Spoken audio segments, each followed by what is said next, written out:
That's crazy that they're starting. So there's Zebrak and Will Schaefer. All right, you getting any audio?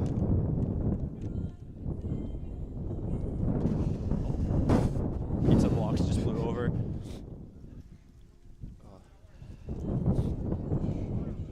Can we get Max back out here? Yes, I have audio from you guys. Okay, Are we live audio? Okay. All right. Well, in that case, welcome everyone to Bella Field in Medford, Massachusetts, as we move into the sharp end of the season with this NCAA Sweet 16 clash between the Tigers of Colorado College and the Polar Bears of Ohio Northern University. My name is Micah Baum, and alongside me are Jake Flossie and Karsten Lyle, and we will be bringing you today's contest. It's quite the it's that time of season where every game is grander, more important than the last. Quite the achievement considering these two teams defeated two of the favorites for this side of the bracket, if not the national title, to get here. Ohio Northern, champions of the Ohio Athletic Conference and beneficiaries of an automatic bid to the tournament, come into this game 13-5-4, having edged past the University of Lynchburg on penalties before a historic win against #1 Messiah. Colorado College, meanwhile, finished the regular season with a 10-game win streak before a disappointing loss to the University of St. Thomas in the semifinals of the Southern College Athletic Conference. With their at-large bid, they have no shortage of air miles these past 2 weekends, having traveled to Atlanta last weekend to stage a remarkable 3-2 comeback win against Oglethorpe, before grinding out a huge victory on penalties against #9 ranked Emory to make their first Sweet 16 in 30 years. This should be a crackling contest to win the right to play Washington and Lee in the Elite Eight. Jake, you were watching Washington and Lee as they ran out 1-0 winners against Tufts today, and they're going to strike an opposing figure for whoever is to face them. Yeah, that was a crazy game, Micah. Very tight first half, ended scoreless. Second half, in the 50th minute, Mateo Adler of Washington Lee hit it off Alex Wall, going right past Nick Antich for a goal for Washington Lee. The game ended slightly controversially, but it was really a tight contest, and Washington Lee looked like a very solid team. Neither team will be looking forward to facing them in the next round. Yeah, and Colorado College, as we just said, huge results to get here today. Karsten, you've been watching the film from that. What can you tell us about Colorado College and their journey to get here today? Yeah, in the NCAA tournament, the first game against Oglethorpe, they played much more defensive. And we see here in the game against Emory, this is the build-up to their first goal. Great ball across, and then great interplay here. Threw a ball into the back, another good shot, and then is put in off the rebound by Webster, which is a great goal. And then moving on later in the game, this was when Emory equalized. Only 6 minutes left on the clock when this happened. Colorado College pressed really high in this game and did so throughout. It did leave them vulnerable on the counterattack. This is how they got scored on here. Ball to the outside, and then the cross back into the same player, put into the back of the net with only 6 minutes left. Could have been devastating as the tempo switched onto Emory, and then as we moved on into the penalty shootout, because no deadlock could be broken. This was the saved penalty, I believe. Yes, the saved penalty from Jasper Broad. Guesses correctly. Not the best penalty, not put in the corner, but a great save from Jasper Broad. And then this was the game-winning penalty here. Absolutely wonderful for Colorado College to be able to get this. First, again, as you said, first Sweet 16 in 30 years. Connor Webster slots it home right through the middle. Goalkeeper dies, unable to get there. And yeah, it's been just an absolutely unbelievable run from Colorado College the entire season. They finished with 8 straight wins in their conference. And then, despite losing in the conference tournament, they get here, and their form has continued. Great win against Oglethorpe, and then this upset win against Emory. And they'll come in here today with a lot of confidence after that win. I'm really looking forward to seeing how they play in this one. Will they keep up that press from the last few games? I'm not sure. But we'll move on to Jake here, as he's got a lot on the matchup here with Ohio Northern. Yeah, speaking of a big matchup, Ohio Northern came against number one ranked in the country, Messiah, who has not lost a game in over 2 years. They faced off. Messiah got some early pressure, getting a good chance here. They were able to break through the high line, but Hickey is able to make a great save. As we see here, Messiah dribbling up, gets through 2 defenders, but in the one-on-one, Hickey will win that. He's been an impressive keeper for them all season. But a little bit later on, free kick for Will Schaefer. He is dangerous from those. Sends it up, and Gervers heads it into the net, giving the Polar Bears the lead as they go on to hold it out. Messiah, though, put good pressure on with another chance here. The Messiah player gets the ball and is able to just dribble, take space, but well blocked by the ONU defense. And finally, this last chance we see, Messiah will switch the play well. The Falcons get it out to their left midfielder, who plays the ball in. No one on the guy in the box. A little bit questionable from ONU, but Hickey again there to save it. So really a tight matchup. Ohio Northern able to hold on against a very strong Falcons side. We'll see what they can do today, though, against this Colorado College Tigers side that have been so promising throughout the season.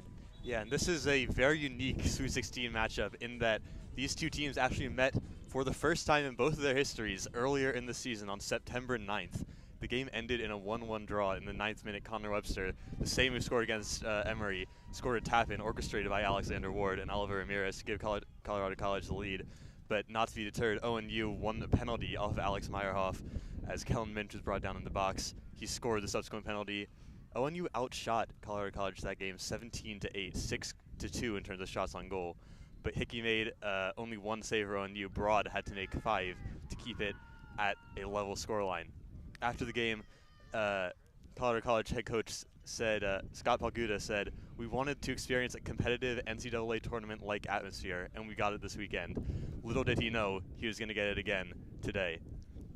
This is a massive game between these two, and there's a couple keys to the game that we need to look at. First, we're going to do lineups and national anthem. Actually, we're going to quickly discuss one interesting thing that Ohio Northern has. They have 2 pairs of brothers on the team. Will Schaefer and Alex Schaefer both get substantial amounts of playing time. Schaefer being both Schaefers being keys to the team. Will Schaefer is starting today. He did get the assist last week for the Polar Bears. They also have another pair of brothers, Colin Gautron and Nate Gautron. So it'll be really fun to see the connections they have, the familial connections. They've played together for a very long time. In terms of Colorado College, though, they've got 2 young attackers. The Carson will break down for us. Yeah, these are 2 players who have been absolutely crucial to Colorado College this season. We're seeing them both starting together today. Connor Webster, who plays as a number 9, wearing the number 9. We'll see him be more of a traditional player there. And then Oliver Ramirez, who plays on the wing, very, very tricky player, lots of skills that he has. Both of them with 8 goals on the season, joint top scorers for Colorado College. And I am very, very excited to watch them play today. They're going to be crucial if Colorado College want to break down Ohio Northern.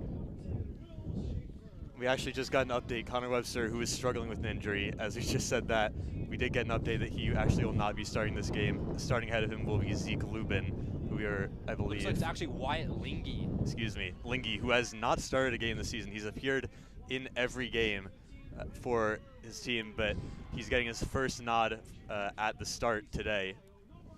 Yeah, it's a big, big game for him then.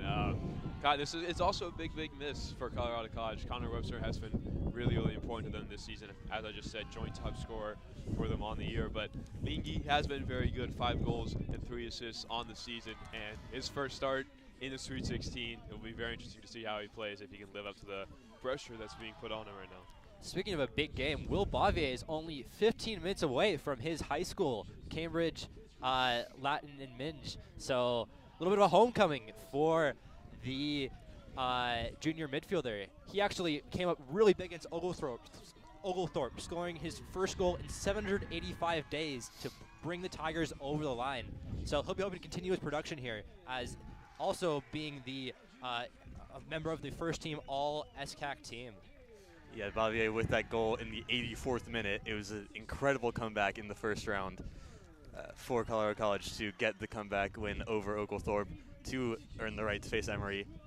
They were down 2-0, I believe, in the 55th minute, and they just kept at it, scored 3 goals in the last half hour in order to bring that one home for the Tigers. You love to see resilience like that. Speaking of resilience, crazy game between Lynchburg and Ohio Northern in the first round. Ohio Northern scored in the first minute, but then in the 87th minute, Lynchburg hit a shot from about 30 yards out, banged it top corner to tie it up, goes to extra time. Ohio Northern scores again to take the lead, but are unable to hold out as Lynchburg tied it again. It goes to penalties. Will Schaefer does miss the first penalty, hitting it off the crossbar, but in the fifth penalty, which would have gotten Lynchburg the win, Lucas Hickey came with a massive save to keep Ohio Northern's hopes alive. He would save another one later on, with Duggan finishing the game off for the Polar Bears. So been a really roller coaster journey as both sides have had to win a match on penalties so far this tournament. Yeah, and Ohio Northern, with a lot of experience with penalties, they won 2 matches in last year's NCAA tournament on penalties, won another one in their conference tournament against Mount Union after a 0-0 draw. So they're on 4 consecutive successful penalty shootout wins so far in the last 2 years. That is something to watch out for if they can't find the definitive margin today. Starting lineups have been announced. We've already done national anthem, I think, before the first game. So we will pause, or we will not pause for that. Carson, what are you looking for today from these Colorado College Tigers? I think it's going to be very interesting to see how they play. In the first game against Oglethorpe, they were much more defensive. They sat back a lot more, and that's kind of the reasoning why they went down 2 goals in that game. They had to completely change their philosophy for the back half of that, and it led to them scoring 3 goals. And then against Emory in the last game, they're the underdogs. They come out completely different with a super high press, and they play that all game. It led to them getting their goal off a counterattack when they won the ball back from pressing. It did lead to them getting scored on as well, because obviously as you commit more men forward, more men out of position, you're going to be much more vulnerable. And so I am very curious to see if they're going to continue playing this way against Ohio Northern, who do not possess as much attacking threat as Emory do. So it's going to be very interesting to see if they play with that press. I think we'll figure that out within the first few seconds, because against Emory they were super high up, always pressing on the center backs, not giving them any time to do anything. And it worked last game, but who knows if they can keep that up, both as this game goes on and just as the NCAA tournament goes on. It's not a very sustainable way to play, especially with the amount of energy that the players have, which keeps dwindling as the game goes on, just because of how much effort it takes to press every single player on the pitch. Yeah, as you say, that Colorado College have not scored as many goals. I think it's 41 to Ohio Northern's 58. But that said, they score when they need to. They love to win games by 1-goal margins. They have 3 1-0 wins on the year, 3 3-2 wins on the year as well. They are happy to just go one better every single time. That, on top of that, they will not concede the first goal. Only 3 games this year have they conceded first. So you can watch out for that. They will not going to let Ohio Northern do that easily. That said, Ohio Northern did score in the first minute against Lynchburg and early in the Messiah game, about 25 minutes in. And speaking of scoring when you need to, Ohio Northern scores when they don't need to. They won 10-1 against Heidelberg earlier this season, along with a 6-1 and a 6-0. So they can put goals in the net, and that's part of the reason they're the top scoring team in the OAC. As we see so often, game starts out with a long ball forward. This one rolls out for a goal kick.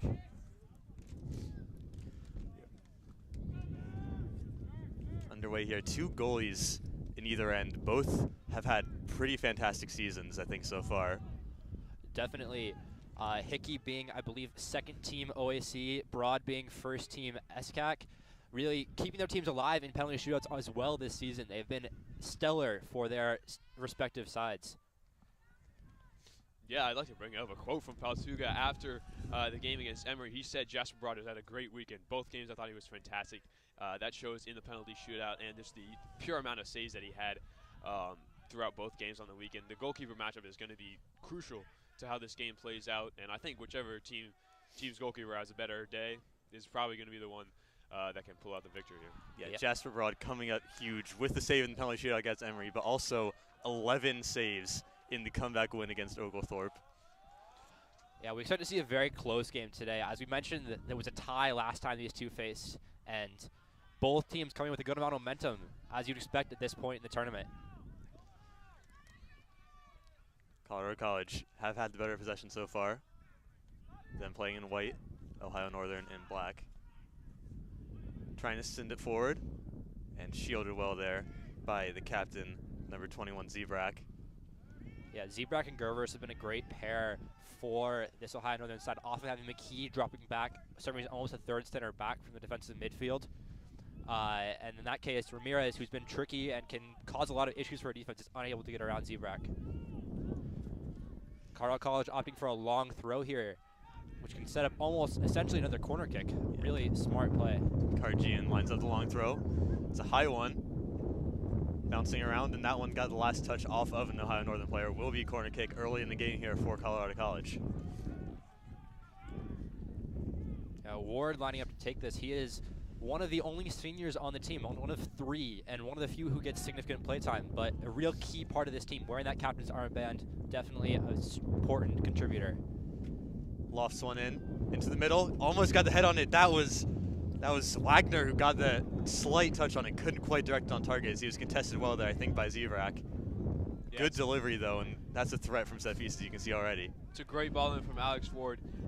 As Jake just said, he's an absolutely crucial player for Colorado College. His ability to drop back into the midfield, to play as a third midfielder, as well as to get forward when he needs to. His ability on the ball is absolutely fantastic as well. And we're seeing here the press from Colorado College immediately not giving Ohio Northern any time on the ball as they're doing well right now, but Colorado College wins that ball back. The press is very, very strong immediately here. You see Bavier just not giving him any room in the midfield. Ohio Northern still progressing forward well. McKee wins the header. He goes down and will win the foul off of that contact. Yeah, I love seeing teams that press. Pressing is a great way to make a game more exciting, more interesting for the spectators. And if Colorado College keeps this up, you can tell it's going to be an exciting matchup here. Going back to Broderick, he is leading the SCAC in assists with 8 assists in the season. So not only can he provide an attacking threat himself, he creates opportunities for his teammates. And that's something you love to see from a leader on the team. Schaefer score. They got a goal off of a free kick like this from Schaefer in the Messiah game. So we'll see what they can do from here. Schaefer lines it up, goes wide, headed out by Colorado College. Shot coming back in. Hickey had to run across his goal, but saw that one was going wide. Careful. Thankful to see it go wide, though, in the end. Yeah, good adaptation from Broad there as he saw the ball fly a bit across the goal off of, looked like Gottschon's shot, but unable to get that on target. Here on the near side, Karjian. Press on from Ohio Northern as well. This is not going to be a slow game. Yeah, we saw against Messiah, Ohio Northern play a very high defensive line. As we can see right now, they're at the midpoint. So will Colorado College look to counter and break through this high.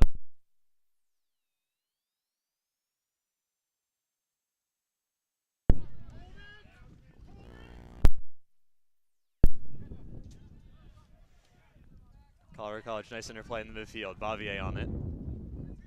Plays it up ahead, looking for Ward.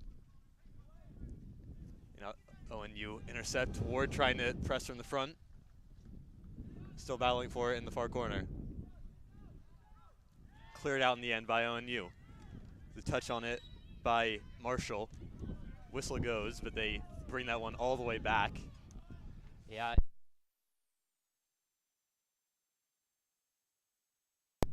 Sorry, some technical issues there, but advantage called all the way back there is an interesting call. Referee must have thought that Marshall had a chance to attack, but seeing that it was intercepted by the Colorado College team, calls it back. Zebrak takes this one slowly, inviting on the press from Colorado College. We'll see how that plays out. Press is on. It's Lingy is leading it for now. Hickey chips it forward. Miscontrol there by Duggan. Concedes the throw in for Colorado College. Yeah, real unfortunate from Duggan there. He is a weapon for Ohio Northern up on that left side. He takes these long throw-ins that can be quite difficult to deal with. He is currently sitting on a solid 2 assists on the season. Shot blocked in the end. Comes back in. Ward had the fancy footwork on that far side to just cut inside and carved ONU's defense apart. No one could adjust to that quickly enough, and the shot was blocked for them, thankfully for Hickey in the Ohio Northern goal. That looks eerily similar to that highlight we just saw of Messiah player dribbling through, taking a shot, getting blocked by a defender. This is an issue that Ohio Northern need to address, that you can't have a player dribble through like that. Yeah, that's why Alex Ward has the captain's armband. That's why he has so many minutes, so many assists on the season. Because he's able to do that, beat players one-on-one. And it was a great ball into the box as well. Unlucky that they couldn't get a clear chance on goal. You're already seeing the influence of the 10s on either side. Schaefer for Ohio Northern and Ward for Colorado College. His contact there results in a foul. Free kick going the way of Ohio Northern. This is a dangerous position here. Zebrak and Gervers both getting the box. The two big guys, 6'3" and 6'4" respectively. Really weapons in the center of the box off of Schaefer's impeccable deliveries. What can they get from this? Schaefer and Marshall standing over this one. Marshall runs off it. Schaefer left-footed delivery. Curls it in. Broad has to tip it over the back. That will be corner. Yeah. And it was just a little bit awkward for Broad. It's coming, it is directly at him. You would definitely expect him to make that save, but he doesn't have a ton of height on him, Broad, but he's a more athletic goalkeeper, able to get his hand up, tip that over the bar, and another good chance, another set piece opportunity for Ohio Northern. We know how much they love these and how good they are at creating chances from them. Schaefer standing over this one again. He goes short, looking for Parker. Puts in the right-footed cross towards the back post, gets the head on it. Broad can't catch it, still in the air. No roll out again for yet another corner. This is looking dangerous. We've seen in a lot of these NCAA matches that goals happen in kind of weird situations. When the ball is bouncing around the box, when it's chaotic, it's harder to get behind the ball, harder to react quickly. And that almost was one right there. Looks like it was Gervers getting on the header at the back post. Unable to quite put it in, but good chance for Ohio Northern. Parker puts it in. Broad has to ferry it out. And this time Colorado College do get it clear. Rolls all the way back to Duggan. Sends it forward again. Center back still up, but this time Broad will gather easily. Yeah, it was flicked on there. Duggan had a chance to get on that, but unable to quite turn around and make it there. Colorado College trying to get it out of the back quickly. Press is still on from ONU. They're not going to let him do it that quickly. Back to Broad. Chips it. Fight here between Karjian. He gets away from it. Tackle there, McGee misses. Karjian's still going. Deflects into the path of Ward. Ward has space, lines out the left-footed shot, blocked. Again, just dribbling through the ONU defense. Yeah, this is where you need to get in front of the ball. You need to slow it down and not allow a player to take space like that. Ward this time being able to get a good shot off, blocked again though by the Ward ONU on it defense. again. Just that one just behind Lingy. Great opportunity there. This seems like it's going to be a high-scoring game as both sides have had several good chances already. Really exciting play so far. Yeah, neither of these teams willing to sit back. You see often, especially in tournament play, teams don't want to open up that space, but these two teams are going to go out and try and make this one happen. They're not going to wait for the opportunity to come. They're going to make it themselves. Headed forward again. Ward chasing it. Wind is going to be a big factor here today, as you might be able to hear through our mics. It's always a windy day on Bellow Field. Today especially so. McKee on it for Ohio Northern, sends it out to the left-hand side. Duggan. Up to Marshall. Marshall miscontrols it yet again. The rain has stopped here, but the pitch is still very slick, so you may see several moments players unable to react as well to the ball as the ball rolls a lot faster on slick turf. So that'll be something to keep an eye on during this game. Floodlights are still on as it was very overcast for the earlier game, but the sun has now come out, thankfully. Hickey playing out of the back. Plays it to Zebrak. Zebrak up ahead to Parker. Parker turns, finds Gottran. Gottran towards the far side, headed into the middle by Colorado College. A bit of a miscommunication there, but no one in the middle for ONU. Couldn't take advantage. Marshall on it. Double teamed, and it rolls out. This Colorado College defense has improved a lot throughout the season. They started out conceding in every one of their first 7 games. But after that, they've had 7 of 12 clean sheets and really improved throughout the season, though they are struggling a bit to contain this Ohio Northern offense. Should be interesting matchups to continue to watch as both sides have had pretty good opportunities to get at the other side's defense. Colorado College with Curtis Hale, number 4, in defense, second year in a row he's been named the SCAC Defensive Player of the Year. We haven't said his name so much yet, but he's going to have to exert his influence here today as Broad runs out to claim that one. Do you know the last time a player was Defensive Player of the Year twice in a row? 2006 and 2007, a player from Trinity, Texas. That's the only other time it's ever happened. So Hale clearly an impressive player for the Tigers. ONU trying to get past him. Shot comes in from Parker.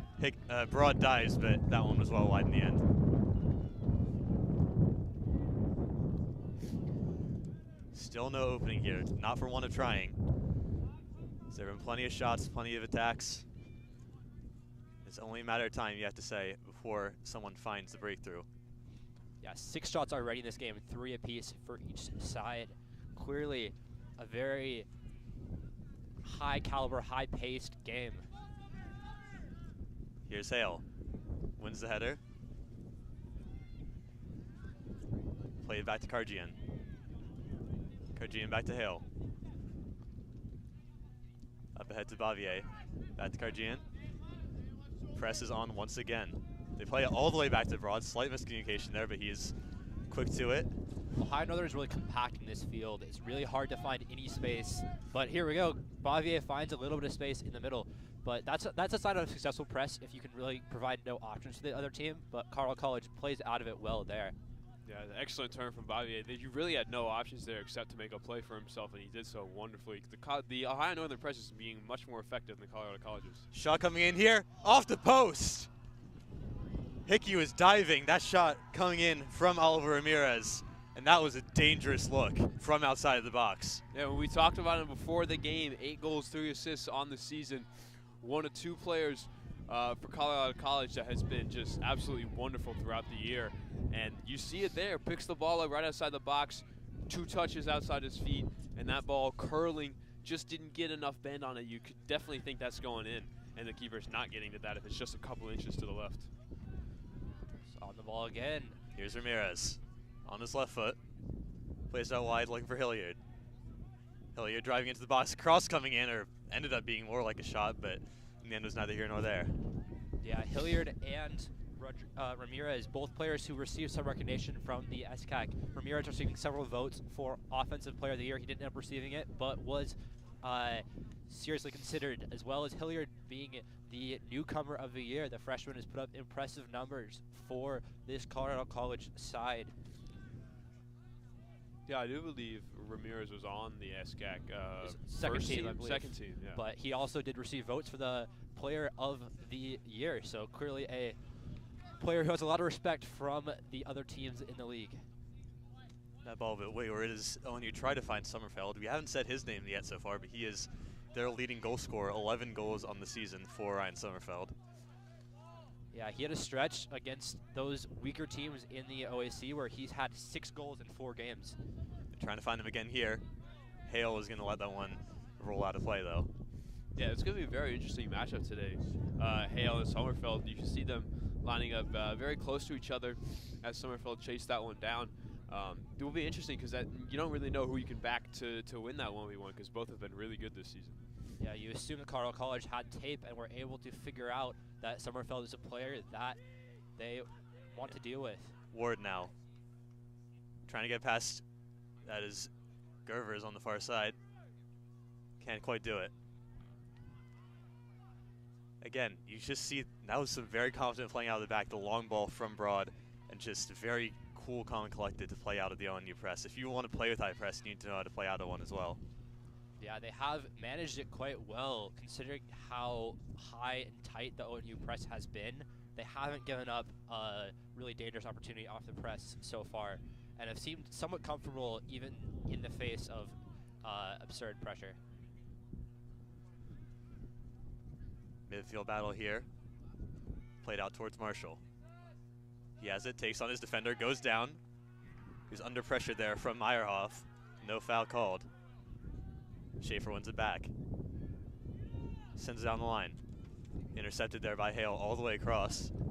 Yeah, He jogs back. Hale really doing it all he can to keep his Colorado College team alive in the defense here. Working all across the pitch, putting in a real shift today. Schaefer has dropped deep. Now the cross coming in, a shot actually in the end. Broad at his near post. Not a challenge for him. Gonna need more than that to challenge a keeper of Broad's quality, but that is, I believe, the second shot on goal of the game for Ohio Northern, as they are the only team with a shot on target at this point. 25 versus 15 is, in the end, Gervers goes down, wins the foul. I'm gonna call that one back. Not sure 04, guess they said it was taken too quickly, or maybe the ball was still rolling. Yeah, I personally am a big fan of the quick taken free kick. Of course, you have to let the ball stop, which I believe is what the ref called that for, but it can catch the defenses off guard, especially taken higher up the pitch. A strategy that I think is underutilized in soccer in general. Definitely a great idea. You can see there Lingy on that free kick was standing to block the passing lane to the other center back. That's not something you see a lot of D3 level, let alone in a tournament game, that aggressive type of pressing. Yeah, Colorado College just really want Ohio Northern to play the ball into the middle so they can just send numbers in and surround the players with the ball. That's how they win the ball back a lot of the time. And from that, they can create great opportunities on the counter. And that's what we've seen them do in the previous games as they win the ball back here again from misplaced pass in the midfield. Yeah, Parker with the mistake there and loses footing there. Ward still advancing. Tries to send it through down the right-hand sideline is Ramirez. Still fighting for it in the box, but in the end cleared away by Locke. That was excellent defense from Duggan there, sliding through, getting in, stopping Ramirez's chance. He had a lot of space. That's the type of thing that we expect from Ward, the attacking midfielder who has a lot of quality, a lot of opportunities created for this Colorado College team. In this case, finding Ramirez, but unable to get past Duggan on that sideline. Yeah, Ward with 8 assists on the year, leading the team for that metric. You can see why. Not only the team, but the SCAC as well. He is has the most assists, and is definitely a creative element in this Colorado College side.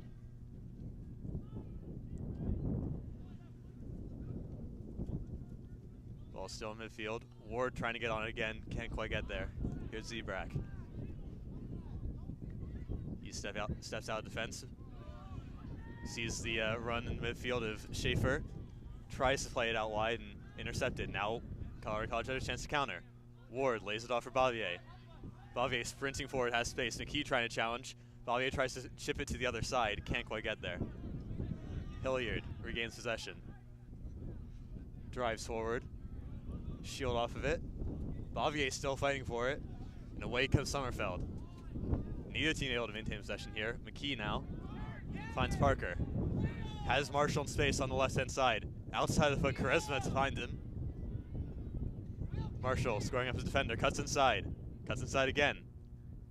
Finds Schaefer and one back again by Bavier. He has had so much influence in that midfield area. Yeah, a defensive midfielder I think is a player that's often underappreciated in his side, but Bavier has been very vital to this Colorado College team. He was first team all SCAC and has all throughout this game just been really everywhere, creating opportunities, breaking the press, and shutting down Ohio Northern opportunities. Really crucial player. Playing, as we mentioned, not too far away from his hometown of Cambridge, Massachusetts. So a little bit of a homecoming. I imagine his family is out here watching. It's got to be fun to be so close to home.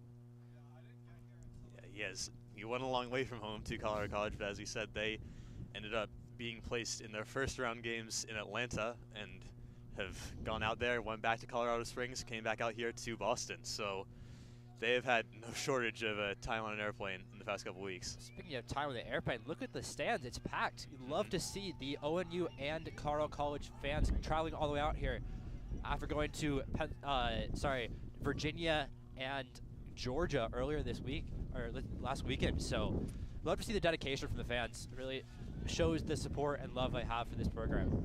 Yeah, I feel like if you're a Colorado College soccer fan, you've got to be here. You know, it's been 30 years since your team was last at this stage. Long throw comes in.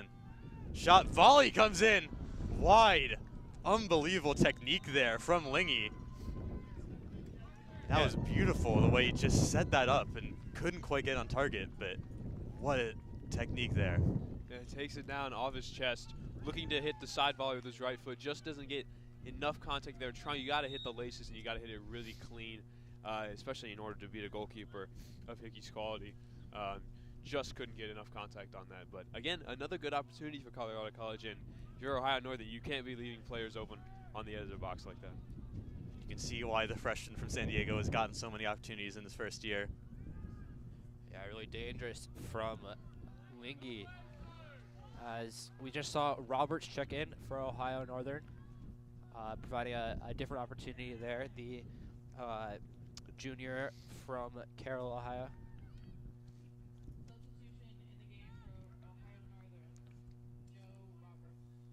So that substitution is confirmed. Oh, Neo's the throw-in on the far side. Bavier again makes the influence. Colorado College won it back. Here's Bavier. Driving forward.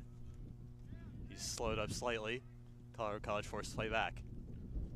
Cross field ball trying to find, well, initially trying to find Karjian, but Hale will have to recover. Lays it off for Karjian. Karjian driving forward. He's done that no shortage of times so far this game. Yeah, got a little bit too excited there, Karjian. Yeah, you can't just keep dribbling through. Even though we've seen it work somewhat for the Colorado College team, they haven't been able to make all the way through, especially when the ball is out like that. So sometimes you gotta pass it out. You gotta take a different option instead of just kind of going willy-nilly at the defense. Yeah, no, and you're preparing another substitution here as Chapit is preparing to come in. Yeah, Karjian, though, he is really good at driving forward. I've seen it in the last game against Emory as well. He had a few good runs, and it is true, he does do it a little bit too often, and sometimes the ball can get away from him a little bit, especially after going past 3 or 4 players. It's just hard to keep going. But he does have that quality, and he does have a few good runs in him. And, you know, if in this game he keeps seeing those opportunities to beat players and drive down, I don't think that's a bad thing for Colorado College, especially if they can't find consistent opportunities in other areas of the pitch. For sure, yes. Dribbling down and causing problems is definitely what you want your fullback to do. And if you can continue to find opportunities to create trouble down this Ohio Northern right side, that would be ideal for this Colorado College side. Yeah, and he knows he can get forward. He has Curtis Hale covering for him at left center back. And the quality that he possesses is definitely good enough to sustain himself back there for a little bit, as we see Karjian kind of playing in as a midfielder at times here. In the meantime, we saw Chavit come on for McKee, who is subbed out. Ohio Northern, good work there to try and progress it, but rolls out of play and into our commentary station. Yeah, I'd love to get involved in the play as much as we can. The tactics so far for both teams have been very, very aggressive, as Coach Pagoda and Mateka have both had their sides play a very aggressive soccer, play pressing, creating opportunities for them and for their players. So I love to see tactics this exciting and this aggressive as Summerfield dribbles in the box. Summerfield went down there. I think you could have called contact there. Ball's still in the box. Marshall trying to get contact. Colorado can't get away. Marshall still on it. Crowded out by Colorado College, and they eventually managed to get it away. Here's Evrak. I think it was once said by Jurgen Klopp, the best creative player is a good counter press. You're seeing it here today. ONU coming inside, out towards Marshall. Cross coming in, and attempted bicycle clearance there by Ramirez. Yeah, Marshall, while not the most prolific of the Ohio Northern scorers, has been causing a lot of struggles for this Colorado College defense. That time kind of weaving in out of the box, trying to get through, break past his opposition there. So the corner flag just fell over. That's an issue. It's so windy today here on Bella. I'm sure you've been able to pick it up from our mics, but it has really not stopped so far. Yeah, Marshall, as you say there, as first this throw comes in, lofted in, and it should go out here. Ward trying to chase it down to start a counter. Good use of his body there. Placed up to Bavier. Bavier manages to find, that's Lingy. Lingy can't progress. Saying Marshall there, number 4 for Ohio Northern, came into the NCAA tournament with only 3 starts on the year.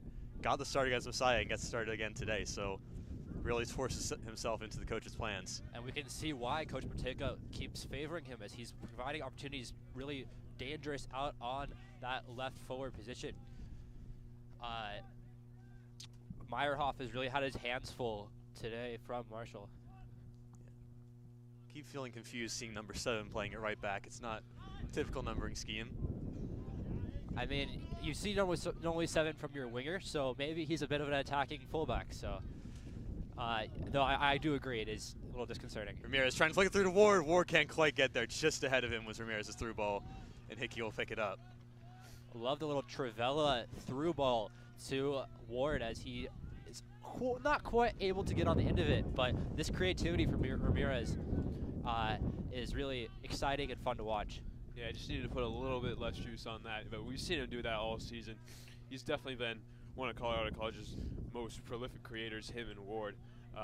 Both of them doing that. It's unfortunate they don't have Webster out there to finish it, finish all the chances they're creating today, but maybe Lingy can try and get on the end of some of these and prove that in his first start of the season that he has the ability to be a prolific goal scorer. Yeah, the freshman Lingy is one of many young stars for this Colorado College team. We showed earlier 2 sophomore attackers tying the lead with for most goals scored. They only have 3 seniors on the team, and this team's going to be around a while, so we should be seeing them next year going far, the year after going far. So this is not the end of the Colorado College program's potential for advancing in the NCAA tournament. Hale puts it inside to Ward. Ward trying to play for it. He manages to get the pass away to Lingy. Lingy plays out wide to Hilliard. Hilliard onto his right foot, gets the shot away, and Hickey's behind it. It's a great take from Hilliard to find some space, get some power to send that back post. Hickey, though, a very good goalkeeper, not giving any scraps for this Colorado College team to feast on, as I believe Ramirez was at him right as that shot hit Hickey's glove. So if he hadn't caught that as well as he did, wouldn't be surprised if Ramirez was able to tap that in like we saw them score with Webster in the game against Emory.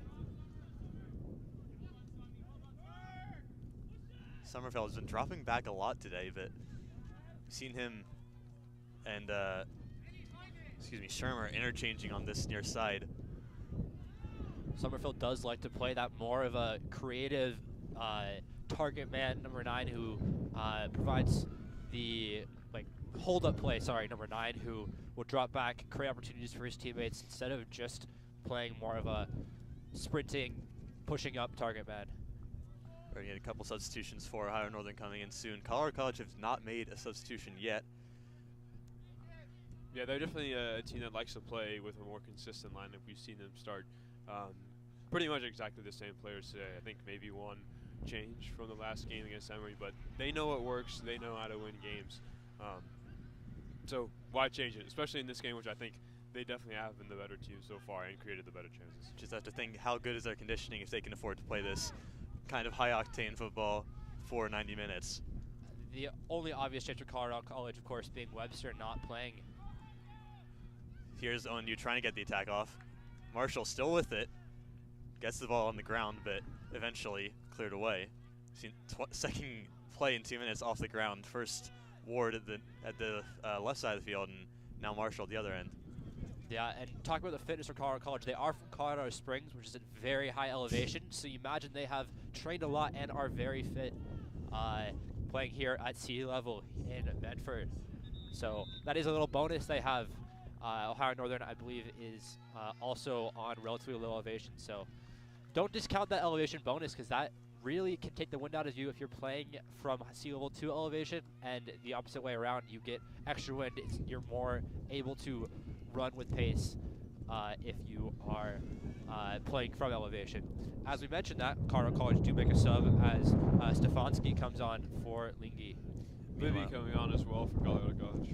Meanwhile, for ONU, it was Bordonia, Minch, and I think I missed the other substitution, but we'll get that to you when it is announced. Coming on for the Polar Bears. Yeah, Minch has been a real weapon for the bench for Ohio Northern. He is sitting on a solid 6 goals, 2 assists on the season. That puts him as tied for the 3rd top scorer on the team. But he doesn't really start. He comes off the bench, he creates opportunities against possibly a more tired defense. Yeah, he is the goal scorer in the early season matchup from the penalty spot. We haven't seen any goals here today as the wind is gusting across Bella Field. We said we only thought it was a matter of time before the scoring opened up, but 13 minutes left in the first half, still nothing has gone in. Yeah, these two teams do tend to score more in the second half. Colorado College particularly, with about 60% of their goals coming in the second half so far this season. That said, though, we did mention that they like to get on the front foot first, so that still can happen for sure, but the window to get the front foot early has definitely passed. Ramirez trying to bring that one forward is brought down, will win the free kick. Yeah, this is a good opportunity for Colorado College to send this ball into the box. It doesn't look like they're going to be bringing any of their tall players in those. They might look to take it quickly instead. Yeah, they're not sending Hale up there, one of the tallest players on the pitch right now. Locke is waiting to come in at the next opportunity for Ohio Northern. Take the free kick short. Meyerhoff sends in the cross, looking for the back post, can't quite get his head on it at the back post. Is Libby came into the game there. Absolutely wonderful ball from Meyerhoff, just shifting that ball onto his right foot, and that is steamed in. Maybe a little bit too much on that one. Very, very difficult for Libby to get there. But good opportunity, and there hasn't really been any clear-cut chances in the game, but if Libby gets his head to that, that's definitely an opportunity. Definitely a problem for Ohio Northern if they keep giving up chances like that. Ohio Northern breaking out the midfield. Here's Winchester, lays it off out to the left-hand side. Back towards Winchester. Gets held up there, pushes the defender down. That one will be a foul on Winchester.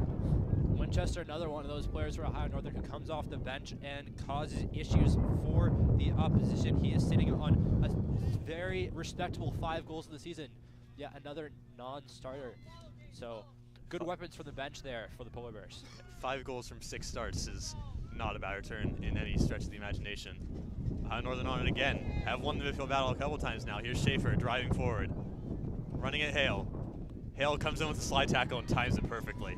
And he celebrates, understandably, afterward, coming in with a massive tackle to take it down. The 2 most potent threats from Ohio Northern, 10 and 11 goals, respectively, Schaefer and Summerfield. Hale coming in big there. Long throw and expected to come from Ohio Northern. Here it is. A lot of spin on it. Floated towards the near post. Gets contact and cleared away again by Colorado College. Not all the way. Still fighting for it. Libby can't quite get that one clear. Now he gets it out of bounds for throwing. Ohio Northern just turned up the pressure in these last couple minutes, trying to find that opening goal before halftime. Gotta think the boost from the substitutions of players like Winchester and Locke have had a big impact on this Ohio Northern side, as they've really had a lot more energy, like you mentioned, a lot more excitement in these last few minutes. So good substitutions from Coach Mateka. Ramirez dropping deep, just trying to get them to progress out for the Tigers. Ohio Northern win it back though. Meyerhoff goes down, and he will win the foul, just to relieve some of that pressure. Speaking of Coach Mateka, it's his 5th season here at Ohio Northern. He has received 3 NCAA appearances, though this is his first one having won a conference. But he was a player from ONU back in the early 2010s, playing in 2010 through 2013. He's actually also the 6th all-time appearance holder for Ohio Northern, so he's very familiar with this Polar Bear side. Definitely loves the university. Hale with a great ball up line for Livy. Foul is, or whistle blows. I'm not sure. Offside, yeah. Yeah, sitting back and then runs forward. Yep. Just see the shape on that ball from Hale. He is very happy as a ball-playing center back. Reminds you a little bit of Tufts center back Max Clivio, who loves to play those long balls as well, though he unfortunately has played his last game in a Tufts shirt, most likely the senior. Zebrak up to Summerfeld. Again, comes towards and bounces into our commentary table. Thankfully, no harm done. We are in something of a danger position here out on the near sideline. Ward and Wagner check off for Colorado College, sending on 2 fresh players. Ward has had a great impact in this game so far. Really, when he's on the ball, he's created a lot of good chances. Been a little bit more quiet these last 5-10 minutes or so, possibly due to fatigue. So good to give him a little bit of a rest, see what he can do in the second half. Here's Ramirez streaking down the right-hand side. Gets past another defender. Finally taken out. Ball was made contact on the ball first, but can't keep it in play. That was Gervers. McCann and Schiffer were the players who come on for Colorado College, but on that last play right there, Ramirez using his pace, driving down that right-hand side, as we've seen him do so many times, both this season and in this game as well, beating players. It's a great tackle, last-ditch tackle as well. If he gets to the byline there, he can put in a great ball. But a good chance for Meyerhoff here to send this one into the box. Lots of runners for Colorado College at the top of the 16. Meyerhoff taking over this corner kick in the absence of Ward. Puts in low delivery towards the back. Back heel attempted by Burr. Still bouncing around all the way back and finds Bavier. He has space, gets the right foot shot away, that's blocked away by Zebrak. Sent back forward. Pops up. High Northern still can't quite get it clear. And still, Teddy Olivia with it now. Gets the right foot, low shot away, and that one dribbles well wide. More chaos in the box as Colorado College continues to put the pressure on this Ohio Northern side. Getting a couple good chances there, a couple opportunities to put pressure on Hickey, but none of them able to really challenge the Ohio Northern keeper. Neither of the keepers had to make too many spectacular saves so far. We've seen Braun make a few, I wouldn't say spectacular, but definitely important and strong saves. Hickey did have that one on Hilliard's shot, but definitely not been tested to an extreme amount so far. You know, on the far side is Minch. He loses out. On the ball is McCann. Sends it forward. Finds Stefanski. Stefanski still going, waiting for people in the middle. And runs out of room there. That one will roll out for a goal kick, I believe, and it will be a goal kick, yes. Excellent defense from Bordonia there to use his body to not allow the pacey Stefanski to get around him. Stefanski created a little bit of space for himself, but Bordonia making a very impressive play to not allow Stefanski to get around him or really cut inside from the byline, which could be a really dangerous spot to attack from. Dylan Rich coming in to give Ramirez a well-deserved rest with 6 minutes left in the half. Ramirez has been stellar so far this game, putting up really great opportunities and really creative, sort of unorthodox approaches to the ball, which has really put the Ohio Northern defense on their back heels. But unable to get on the score sheet, but definitely been an exciting player so far. Ohio Northern not letting up on the press as the seconds tick out in the half. Burr now has space in front of him though. Plays it long. That one will roll all the way through to Gervers.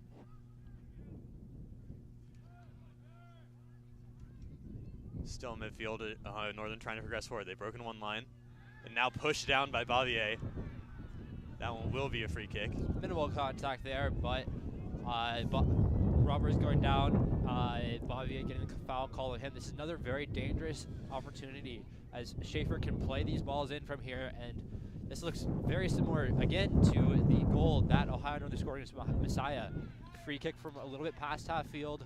Gerver's able to get his head on it then. We'll see if Gervers or Zebrak or others of this Ohio Northern team can get on this ball from Schaefer. Yeah, we know it's going to be a good one.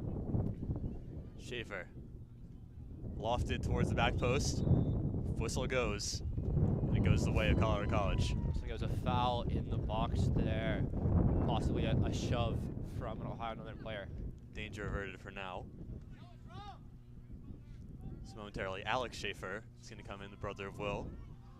This one's sent forward right now for Colorado College, and again, not enough players at top for the moment at Colorado College. They've had this happen a couple times these last few attacks. They haven't been able to break through and really get on a one-on-one with Hickey, which we did see once in that Messiah game, but the Zebrak there really able to deal with Stefanski's press and really handle that very well. That ball wayward from the ONU back line rolls all the way through to Broad. 4 minutes left in the half now. Here's Burr. Still stepping out. Plays it forward. Can't quite play it around the corner there. Ohio Northern. Again, neither team able to maintain possession. And eventually Ohio Northern come away with it. Still driving into the middle. That's Minch.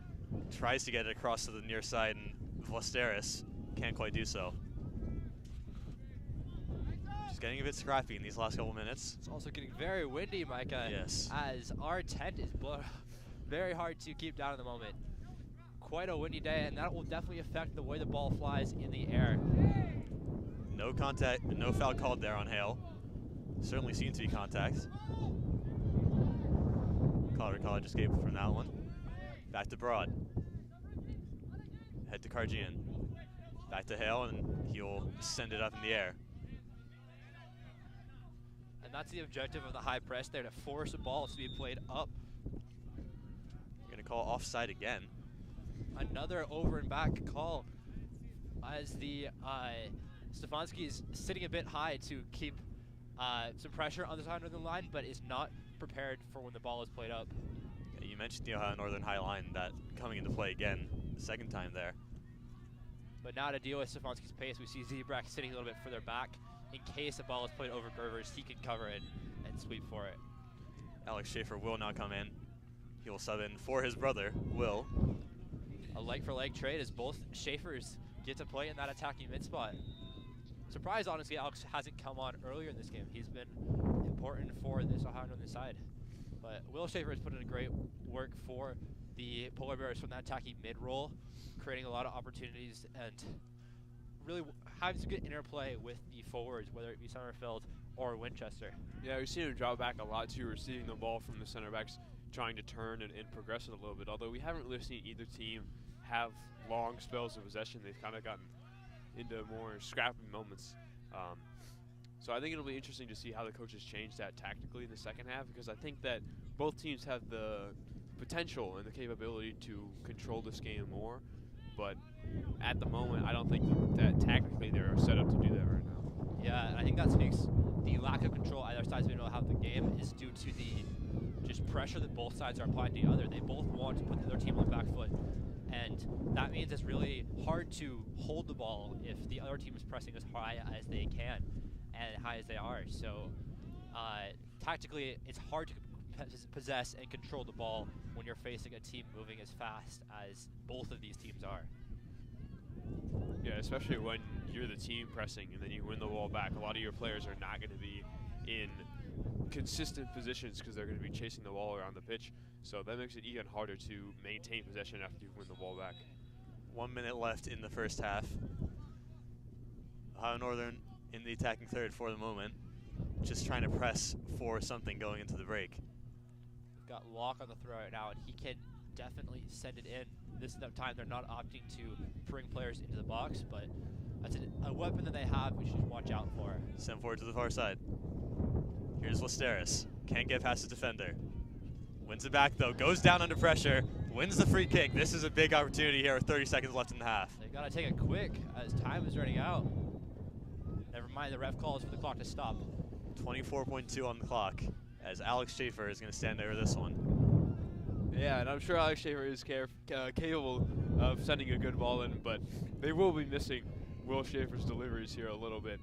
We know how effective he is at doing those, so we'll see if his brother can replicate his abilities here. Alex Schaefer lines it up.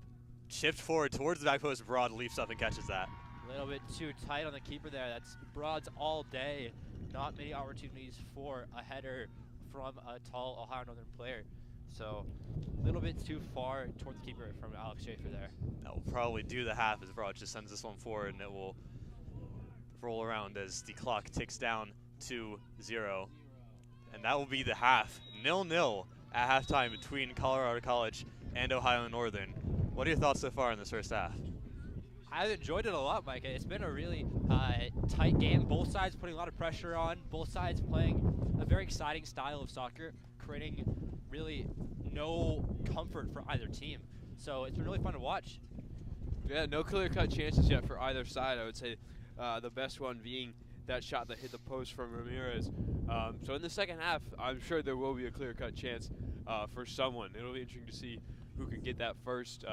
But the high-scoring contest that we thought it would be in the first couple of minutes hasn't really come to fruition. But I think that the potential for an absolutely wonderful game is definitely still here. So we'll definitely be here for the second half, and we hope you will be here with us. Yeah, both teams doing their best to be the biggest handful for the other to deal with. We will get back to you to get ready for the second half. Stay tuned.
Welcome back, everyone, to Bella Field in Medford, Massachusetts, at the campus of Tufts University.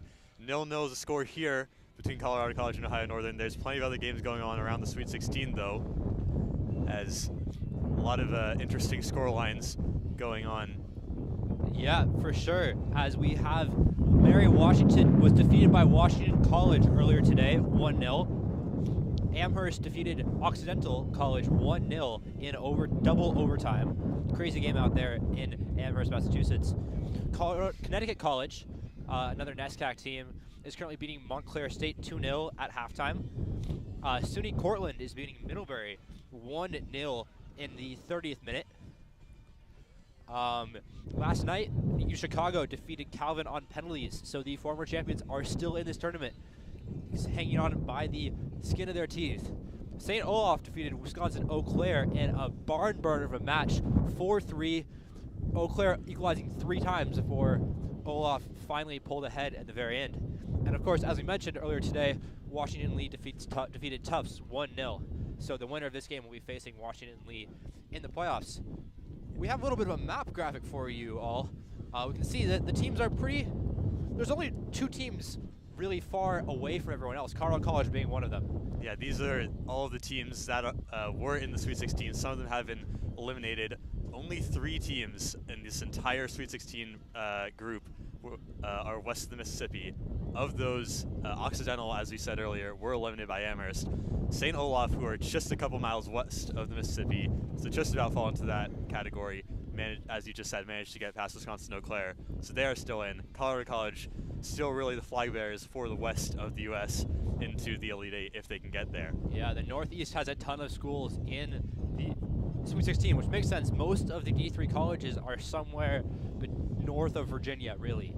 So, not surprising, but really a lot of dense population over there. 4 of those teams being NESCAC teams. However, one of those NESCAC teams was sent home earlier today, Tufts. And Middlebury is currently trailing against Cortland 1-0. But Amherst did secure their spot. Connecticut College winning their game as well. So we'll see how those games end up going. Amherst and Conn College both on opposite sides of the bracket, so we could potentially see an all-NESCAC final. Would not be the first time. No, 7 of the last 8 finals have contained a NESCAC team. So, wouldn't be surprising to see a NESCAC team in the final. Speaking of finals, Ohio Northern actually was in the final in 2012, where they lost to Messiah 5-1.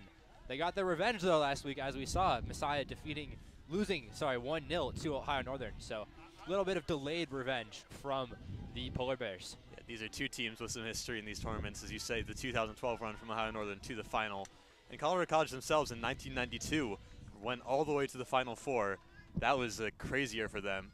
And the next year they went back to the Sweet 16, eliminated in the Sweet 16, and then they have not gotten back past the second round until today.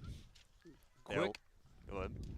So far, we've seen Ohio Northern is on 4 shots, while the Connecticut College Tigers Colorado College, Tigers are on 8 shots. Lingy and Duggan lead the sides for their respective teams in terms of shots.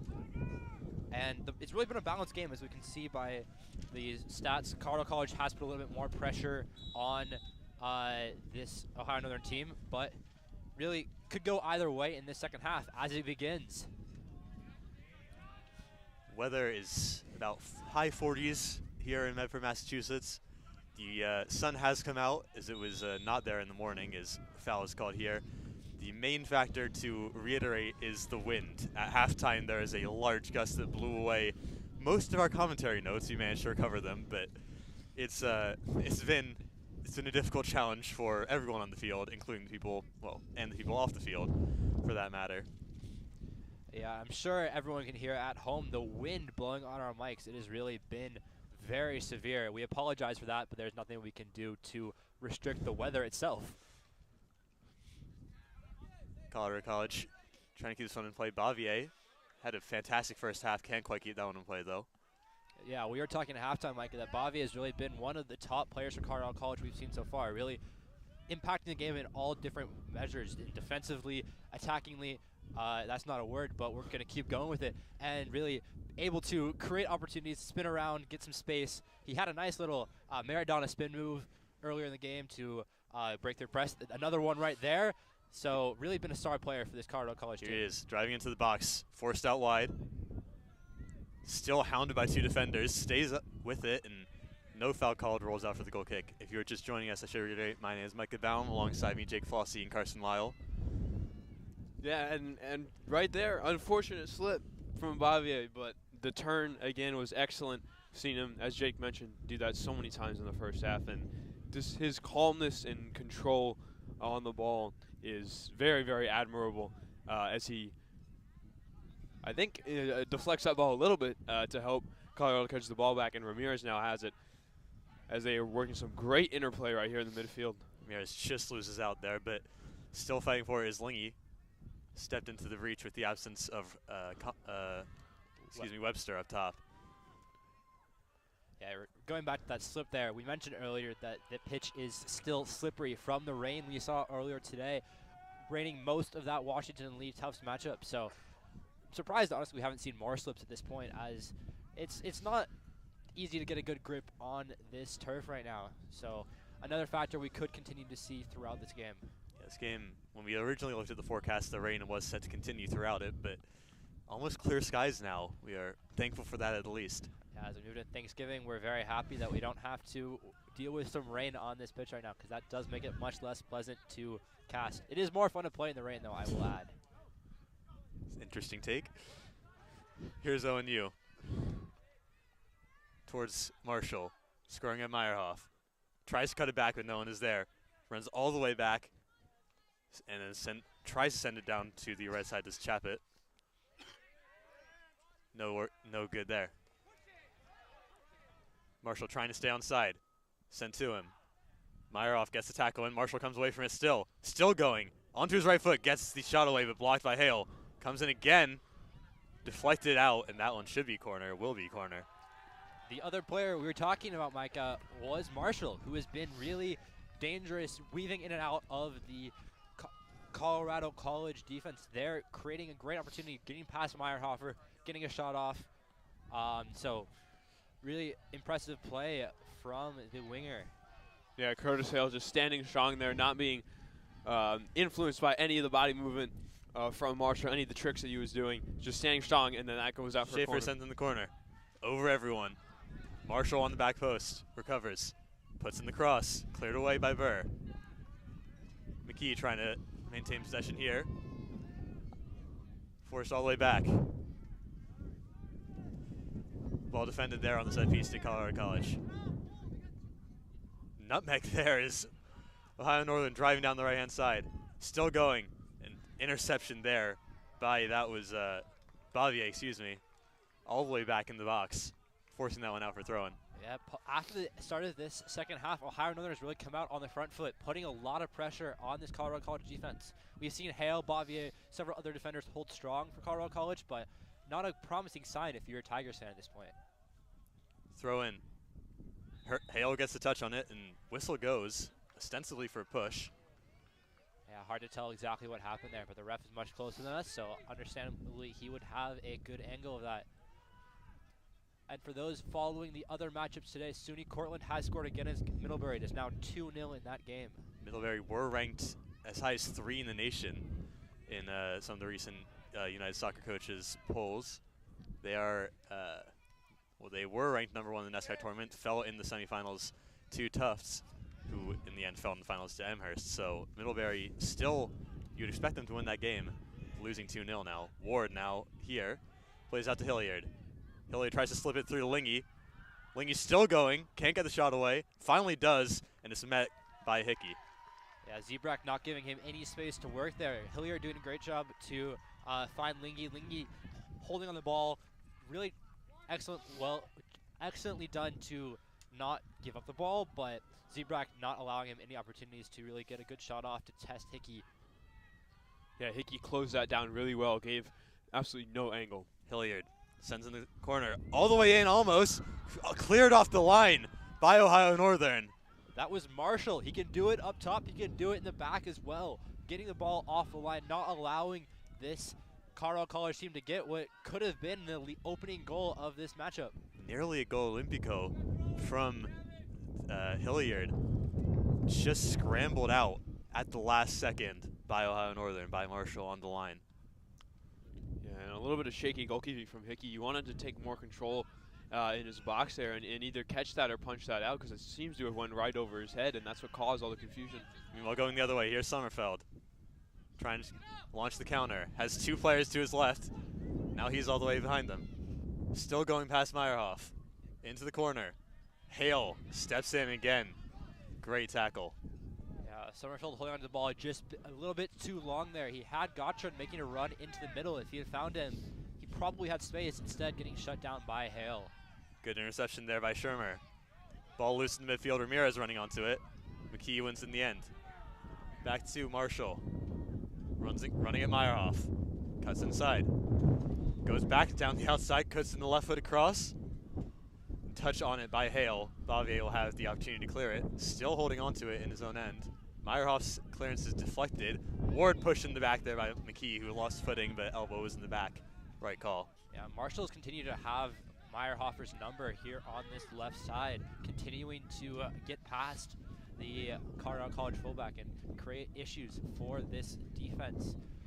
We've seen the Colorado College center backs, Hale and Burr, be able to generally deal with the crosses once they get played in, but you don't want that production from your winger, from the opposing winger, to continue. So Meyerhoff will have to shut him down a little bit stronger on that right side. Bavier driving forward, cut out there by Chaput.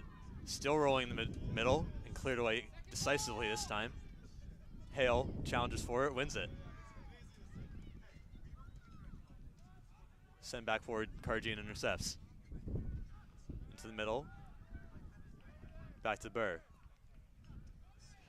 Burr stepping forward. Lays it wide to Meyerhoff. Chips it around Marshall, but that one straight into the feet of Gervers. Ohio Northern trying to counter again. Burr stepped up very high there and got the challenge in. Wind picking up here again. Back to Burr and to Hale. It's interesting. According to our rosters, this says that Gavin Marshall is 3 inches taller than Meyerhoff. We're standing right in front of them. I'm not so sure about that one.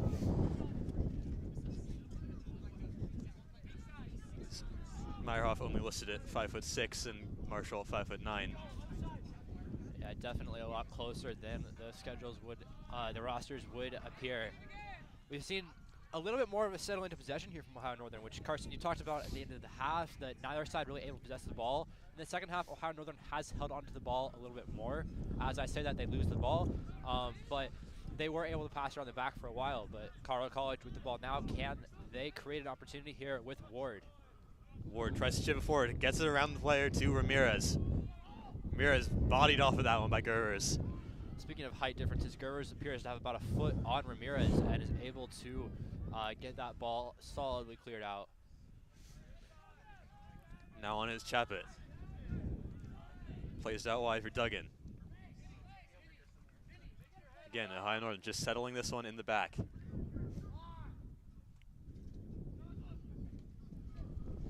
Out wide to Marshall. Marshall nutmegs that. Oh, that's a shame. Called offside, but the nutmeg was on there for Meyerhoff. Or for Marshall against Meyerhoff, excuse me. Yeah, Meyerhoff dirty play. Getting lucky there to make it without getting it Marshall around him, as Marshall was hanging a little bit too far over the line. Just a note, that SUNY Cortland game versus Middlebury is now 2-1. Middlebury has scored again, so exciting matchup over there in Amherst, Massachusetts. Burr stepping forward. That one did not quite cross the line as Ohio Northern had hoped. Schaefer on it now. Still driving forward, gets past Burr, into the middle. Sommerfeld on it. Plays it across the goal, can't get the shot away. It rolls over. Burr! Goal line clearance, unbelievable. So close for Ohio Northern. But Burr was there to make the last ditch effort to keep this game at 0-0. And that is why he's a 2-time SCAC Defensive Player of the Year, is because of plays like that. Absolutely incredible. The instincts from Burr from Hale to make that happen is absolutely wonderful. To clear that off the line and to ensure that Colorado College can keep this score level. Believe that was Not Burr quite sure how, clearance. or was it Burr? Yeah, Yeah. my apologies then. But that was an incredible clearance from him. Absolute That chaos in play- the box from Sommerfeld as he was trying to get that one across the line. Couldn't quite get enough power on it.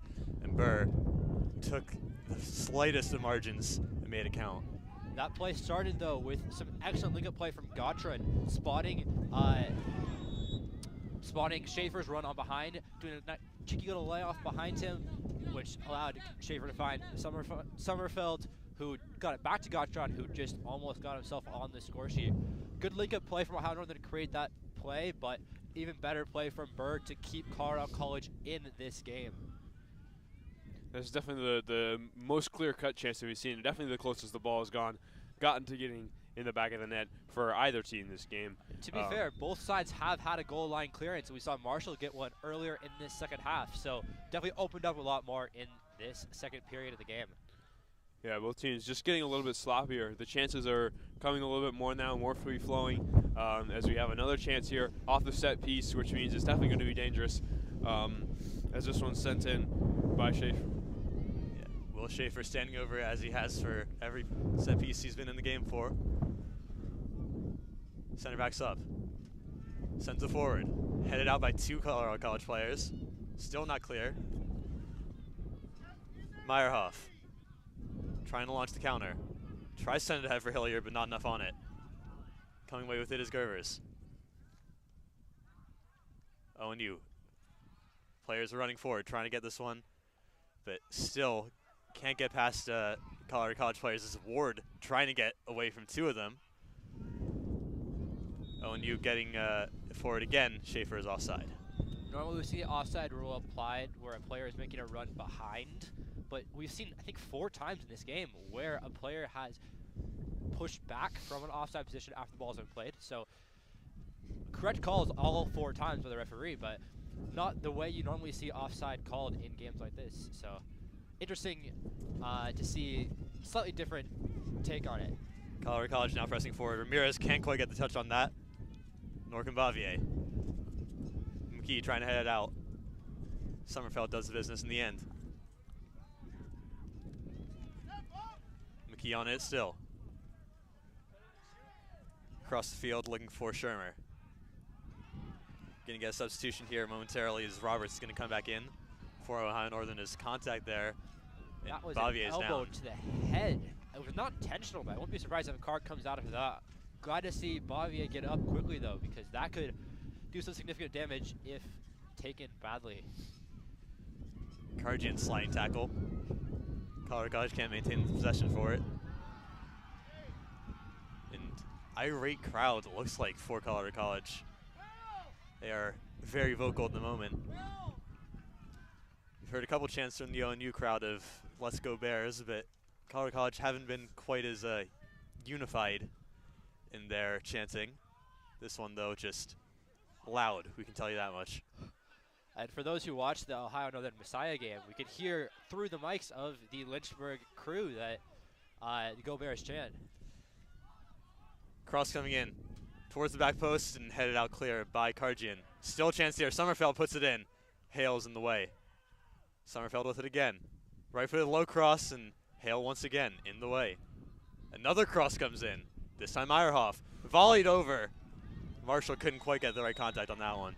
More sustained pressure from this Polar Bear side as they continue to test this Colorado College defense. That said, though, as you mentioned, Hale continuing to keep keep Colorado College in this game, keep Ohio Northern out of the box as Sommerfeld's cross blocked twice by Hale.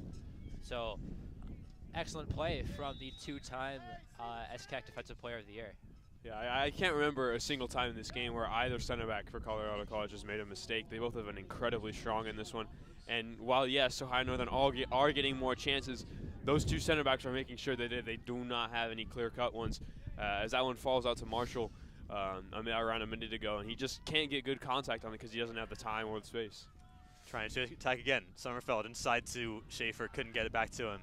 We saw it at the stoppage. A couple players came in. We'll get that to you in a second. Roberts, one of those checking in. Can't quite get on the end of that one. Yeah, Schaefer with an excellent dummy on that other side to set up Summerfield on that attack.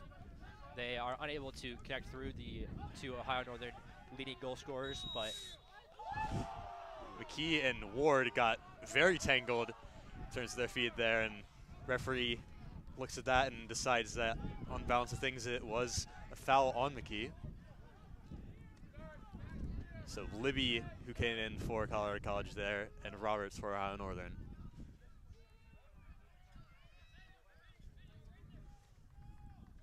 Colorado College taking their time on this one. Still trying to play out of the back. Gottrin is still pressing up top for Ohio Northern. Burr. Up ahead to Libby. Libby, good use of his body to get past one. And out to Ward. Ward trying to play back in for Libby, but Gervers is there. We were talking earlier about the Colorado College center backs being very strong. Let's talk about the Ohio Northern center backs.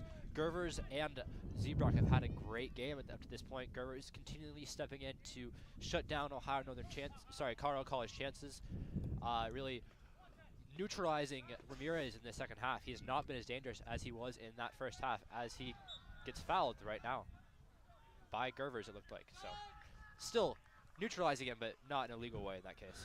Yeah, two, as we said before the game, two very potent attacks, but to keep this game at 0-0, you need two very potent defenses, and they have certainly been showing their quality. Yeah, they both stepped up big today, especially Gervers. I think he's had an absolutely wonderful game. Super, super strong in the back, and his steps into the midfield and winning the ball off players with their back to goal has just been excellent. Set piece opportunity here as Winchester is waiting to come in for Ohio Northern. Meyerhoff and Ward standing over this. What can they create from this kick? We imagine they'll target Hale, they'll target Burr, they'll target Bavier, some of their taller players. Can they create a chance off of this kick? Two-man wall. Ward standing over it. Left-footed delivery in front of everyone, and can't.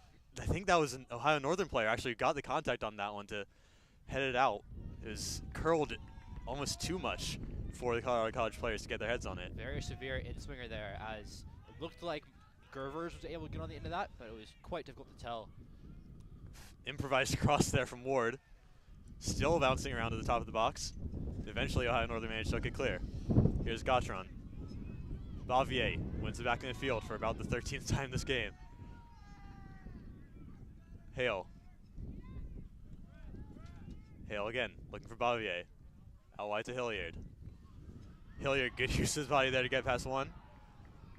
And lays it out wide. Ramirez puts in the left-footed cross to Ward.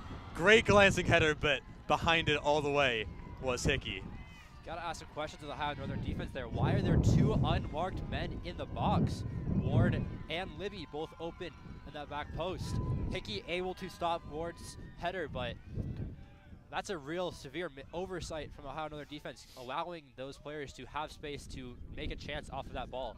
Yeah, you got to talk a little bit, though, about that footwork from Hilliard 100%. On the left side. Great work to get by his man. Great work here by Schaefer on the other end, putting the right foot across. That one into the arms of Broad. This game has really opened up in the last 5-10 minutes or so. Seeing good chances for both sides. This time Ward on the header, but we've also seen the chances for Marshall on the other side, and Libby, I believe, get a chance as well. So really great to see the game getting a bit more exciting, a bit more open in this latter half of the second half. 25 minutes to go. Both of these sides have gone to penalties already in this NCAA tournament. And while they may fancy their chances there, they know the grind and the emotional toll it takes to go to extra time, to go all the way to penalties. They do not want to have to go there if they don't have to. Coming into the game for Ohio Northern, are Winchester and Parker. Coming out are Chaput and Gautron. Gautron has had a great impact for Ohio Northern in this half so far. Winchester, we saw bring a lot of energy when he came on last time, so we'll see if he can continue to fill that role that Gautron was doing. Soon after that, we will have Locke coming back into the game. In the meantime, going down the right-hand side, Ohio Northern driving into the box, low cross in, cleared away by Libby. Ramirez trying to hold off McKee, but McKee brings down Ramirez, no call. Maybe one of those cases is just a smaller player unable to hold up with a player of a larger stature like McKee. able to shield off Ramirez. Long ball forward. Center back still up. Zebrak couldn't quite get that one. Sommerfeld is still maintaining possession in the near corner. Gets past one player and the whistle goes. They're going to call that for Ohio Northern.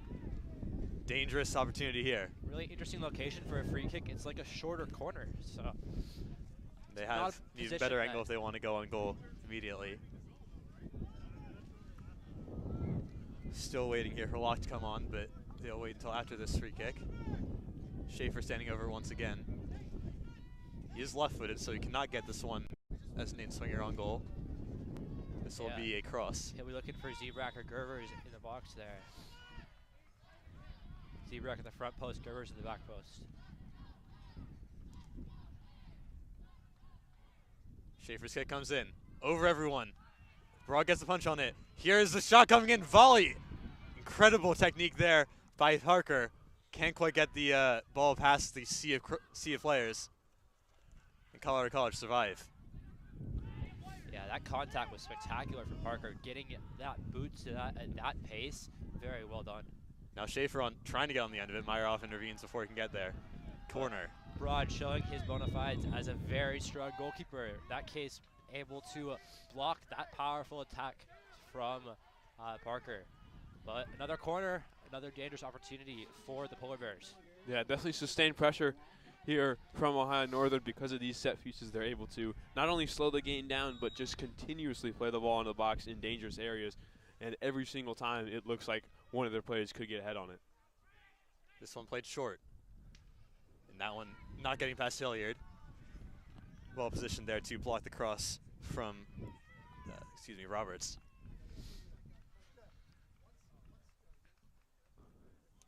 Colorado College have come under a bit of pressure, as we said, but they know how to break out of it. We've seen it a couple times so far this game. Throw in, launched inwards. Center backs are still up, and Broad had to be wise to that. They called that one a goal kick. They said it went out before Broad got the catch in.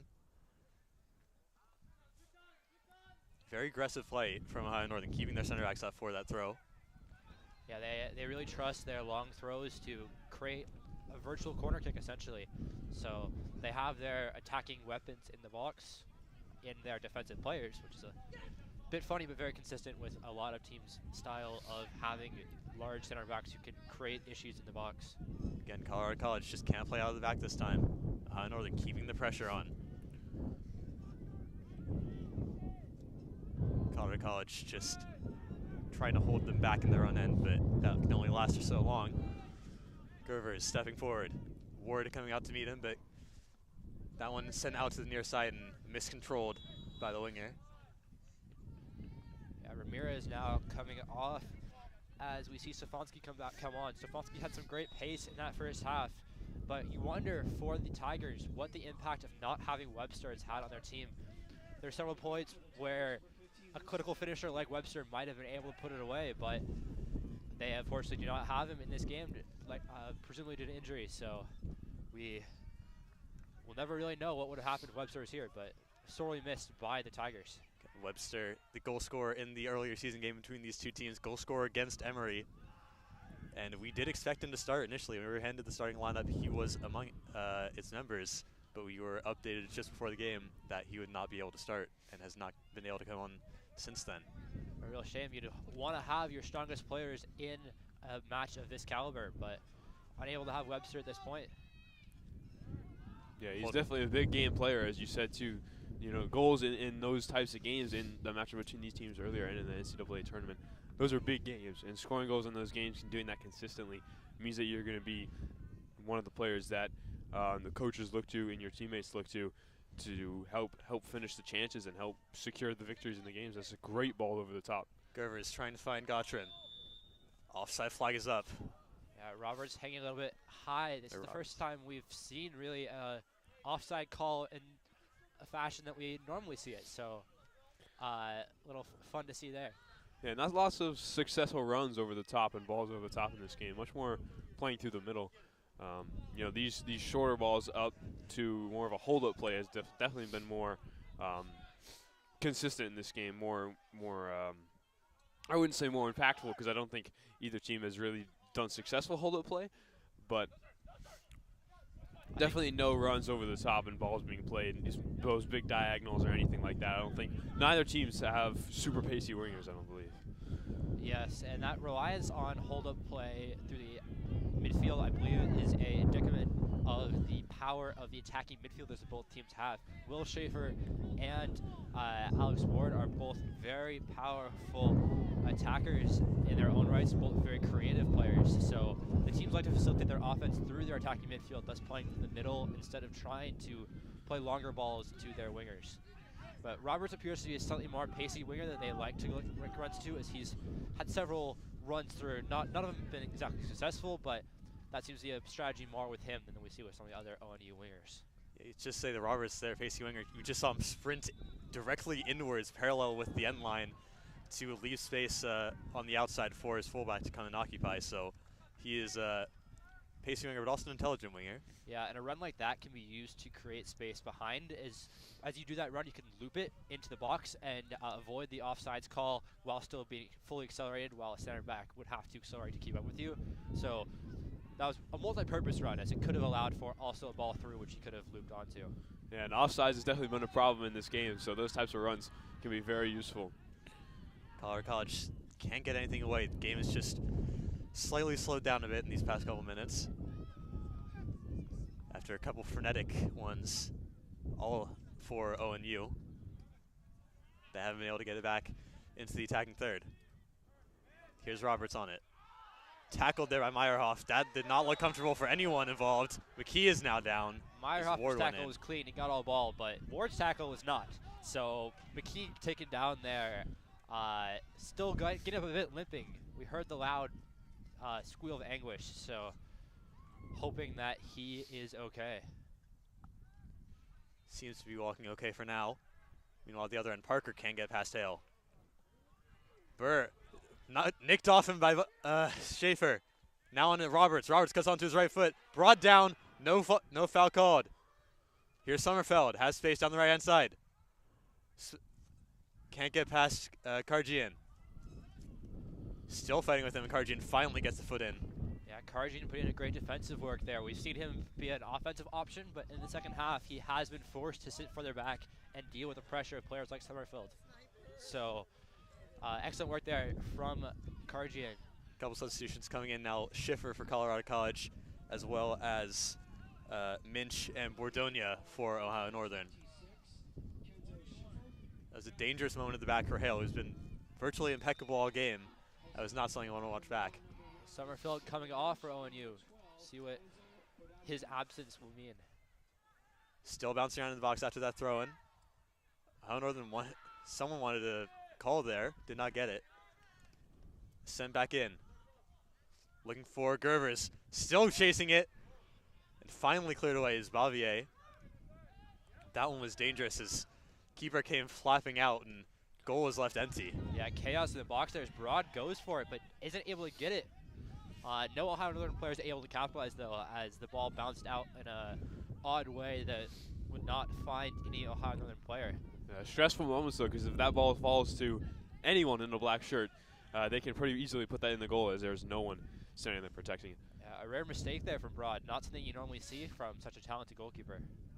You have to say Ohio Northern are in the ascendancy right now. They have had the majority of chances over the past couple minutes. And Colorado College really haven't had a look since about at least in the last 10. Colorado College would have been ranked as favorites according to the United Soccer Coaches polls. Haven't been able to show it in the recently, but have a chance to now. However, Stefanski can't get a foot on that one. Yeah, speaking of a more Ohio Northern favorite half, it's been outshot 6-3 from Ohio Northern, who have applied a lot more pressure on this Colorado College defense than we saw in the first half. Meyerhoff having a lot of contact there against Roberts and conceding a free kick. And once again, Schaefer will stand over it.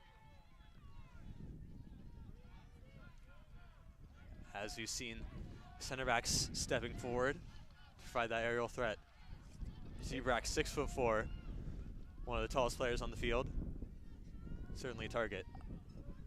Roberts still offering the short option, but we'll see what Schaefer likes to do. Schaefer sends it, flat delivery. Can't get on the end of it. that was handball called it for by the Ohio Northern players. They do not get the call. The referee blew his whistle, but instead pointed to the corner flag, calling that it hit his elbow against his chest. Zebrak's shot there, blocked. That was a good contact on the ball by Zebrak, the center back, to get that one on target, and Ohio Northern not happy with that no call. He definitely taking out that anger on the bench. In the meantime, Throne coming in. They don't have time to rue the lack of call there. They have to keep pressing this one. 13 minutes left. Yeah, but we see that again just on set pieces. Ohio Northern are just so dangerous every single time they have one. It almost seems like Colorado College is just panicking in the box. Something goes wrong for them most times, but they held on as they have in most games this season. They always know how to hold on. So we'll see on this corner again, but they have to be more consistent and be more comfortable dealing with these set pieces if they want to win this game. Corner comes in.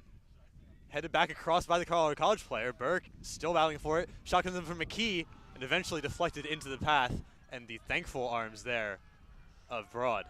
The amount of players in the box mean both blessing and a curse for a defense, as in that case, a shot's unable to get through the massive players there, but it also can lead to a bit of chaos, which can lead to very unpredictable for a goalkeeper.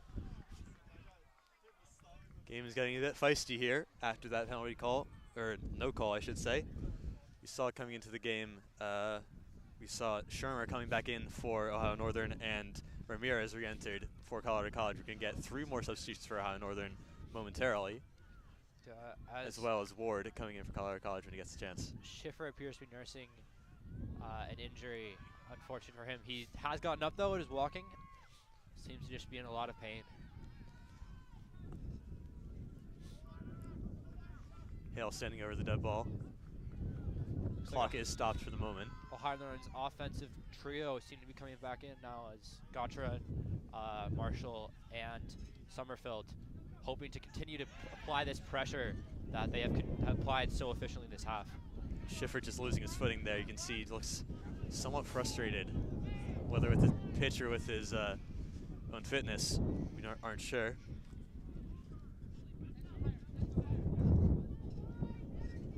Now to this near side. Bordonia plays into Winchester. Back across. Zebrak has the ball back to Winchester. Colorado College not letting them get through them very easily. Very compact defensively at the moment. High press isn't really on. Zebrak trying to push it through, and Parker is brought down there. They called that one against Parker.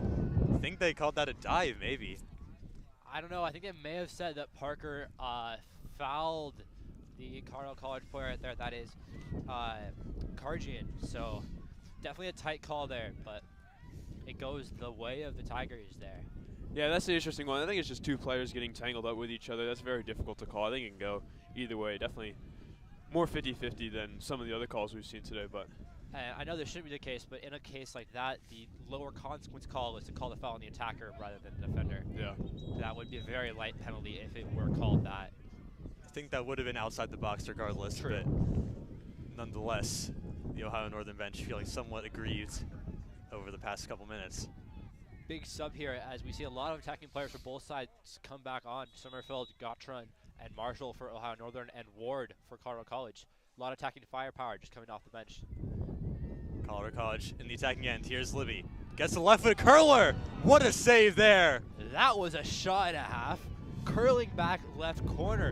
What a finish from Libby, but unable to get past Hickey. Really making a stellar save there to stop what was an impressive shot. yeah, great shot, even better save. Came completely out of nowhere there, did Libby's shot. Great layoff from Ramirez to give Libby the space to take the shot, as looks like the referee is trying to get rid of some contact in the box. I think he's talking to Ramirez, who's quite close to Hickey. But going back to that shot, that was impressive. To get that on a spin on a ball and hit that toward that upper left corner, really difficult for the keeper to save, but Hickey is up for it, able to keep that out of the goal, out for a corner. Hilliard sends it in. Can't quite get to the Burr. Still on it. Bavier manages to regain possession. Back to Meyerhoff. Chips it forward. Again over Burr. Back to Libby. Spin move, or quick feed there. And goes down outside the box. No foul called. Here's Marshall. Trying to use his own footwork to get away. Can't do so.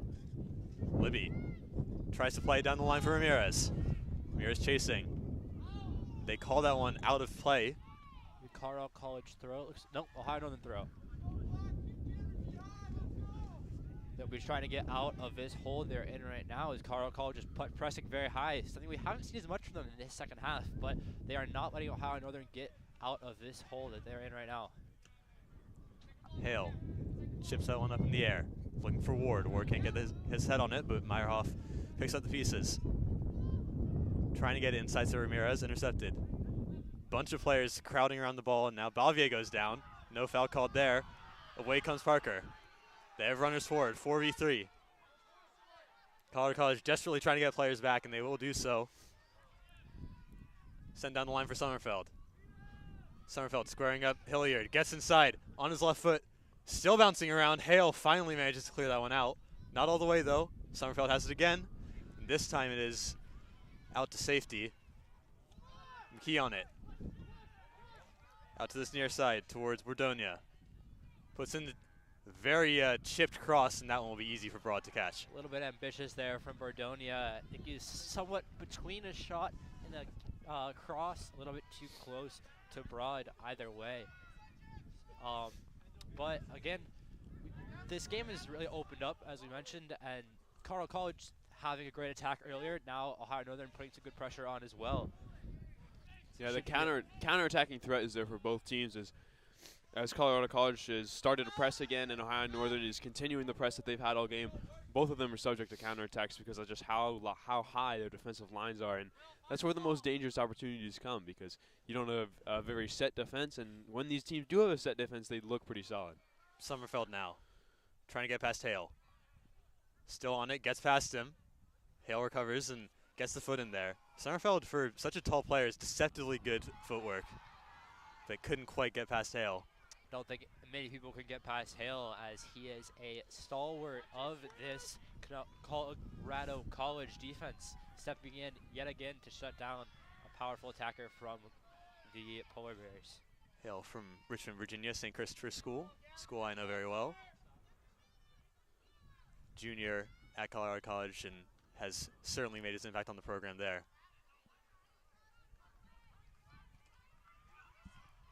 Karjian awaiting the throw here.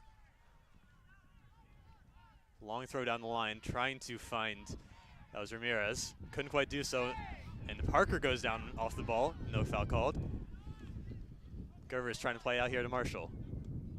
Marshall is marshaled by Meyerhoff, and in the end, another Colorado College player comes out to help out. Forced all the way back to Hickey. For those who are following other games, there's been a lot of action in both other games as two sides have lost their 2-0 leads. It's now 2-2 Cortland Middlebury, 2-2 Montclair State Connecticut College. Crazy stuff going on in the other parts of the bracket. In the meantime, low cross coming in, shot on. Broad couldn't quite get the catch there. I think just spun out of where he was expecting it to be. And Colorado College forced to concede the corner there. Yeah, not a situation they want to be in. Gottron unable to get the contact he would have wanted on that hit, but it still provides a bit of a different challenge for Broad as it curves in a little weird fashion, but ball is able to get kept out. Another good chance for this Polar Bear side.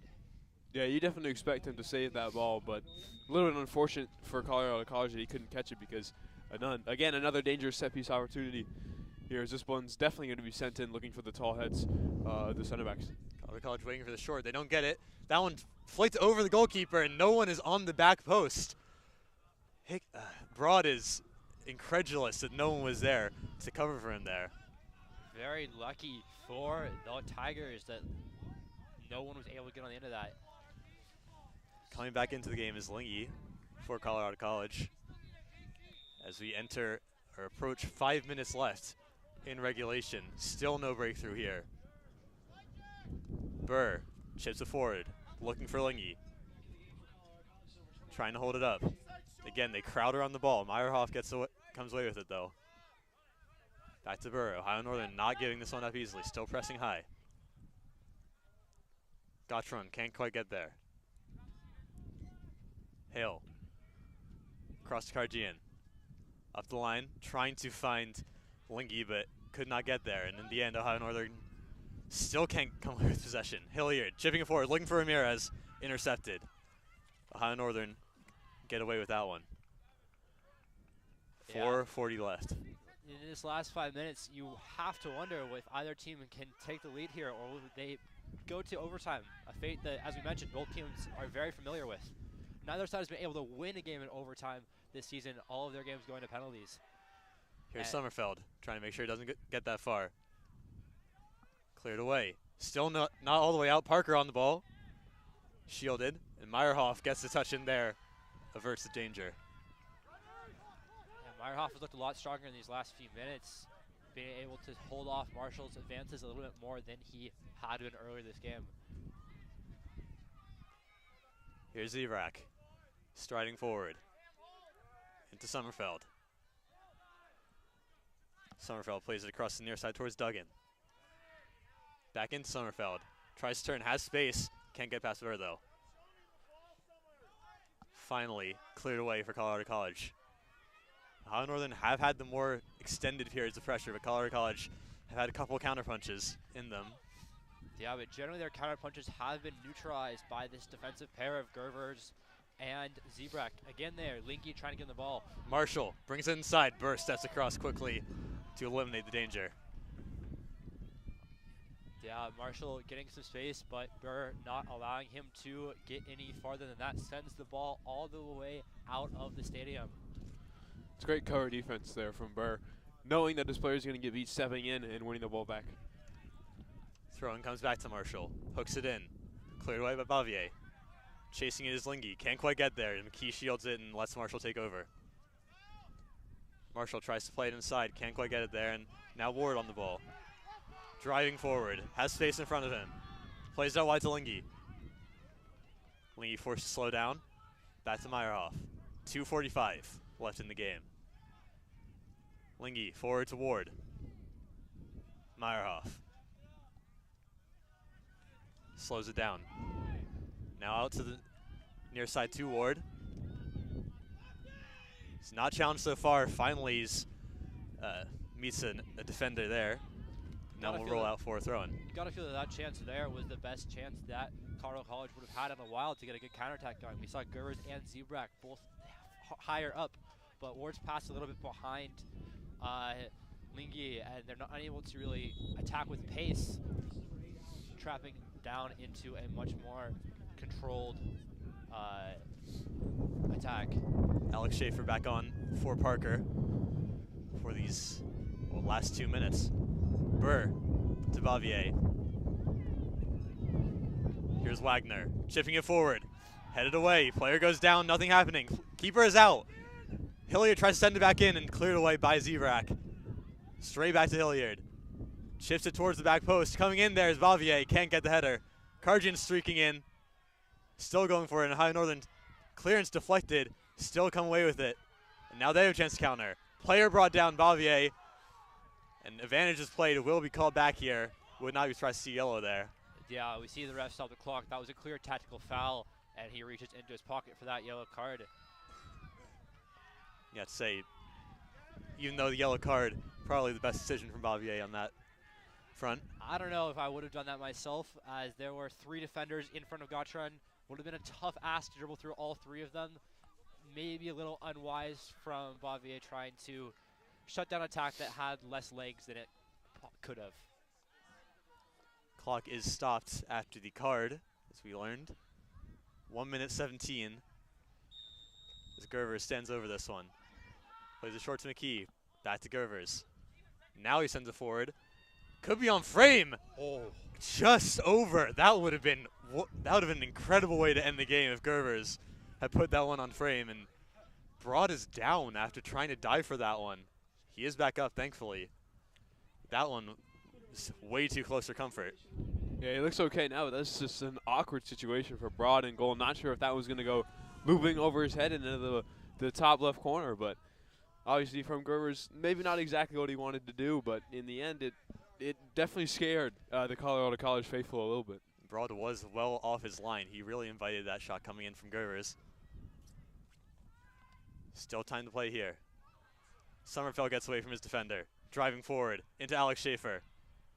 Bavier trying to put him off. Chip comes in into Broad, and he collapses on top of that one. This one will probably be going to extra time if he can't get anything started in the next 20 seconds. And it looks like he will just take these last couple seconds off the clock. Yeah, just a reminder of the extra time rules here in the NCAA. There's no golden goal. They will play 2 10-minute extra time periods, assuming Linky doesn't hit from here. All right, they'll play 2 extra time periods, each of 10 minutes. And if it's still tied at that point, we will be going to penalty kicks, which, as we mentioned, both teams are very familiar with. So we'll be back in a little bit to see what happens in the extra time periods.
Welcome back, everyone, to Bellow Field in Medford, Massachusetts.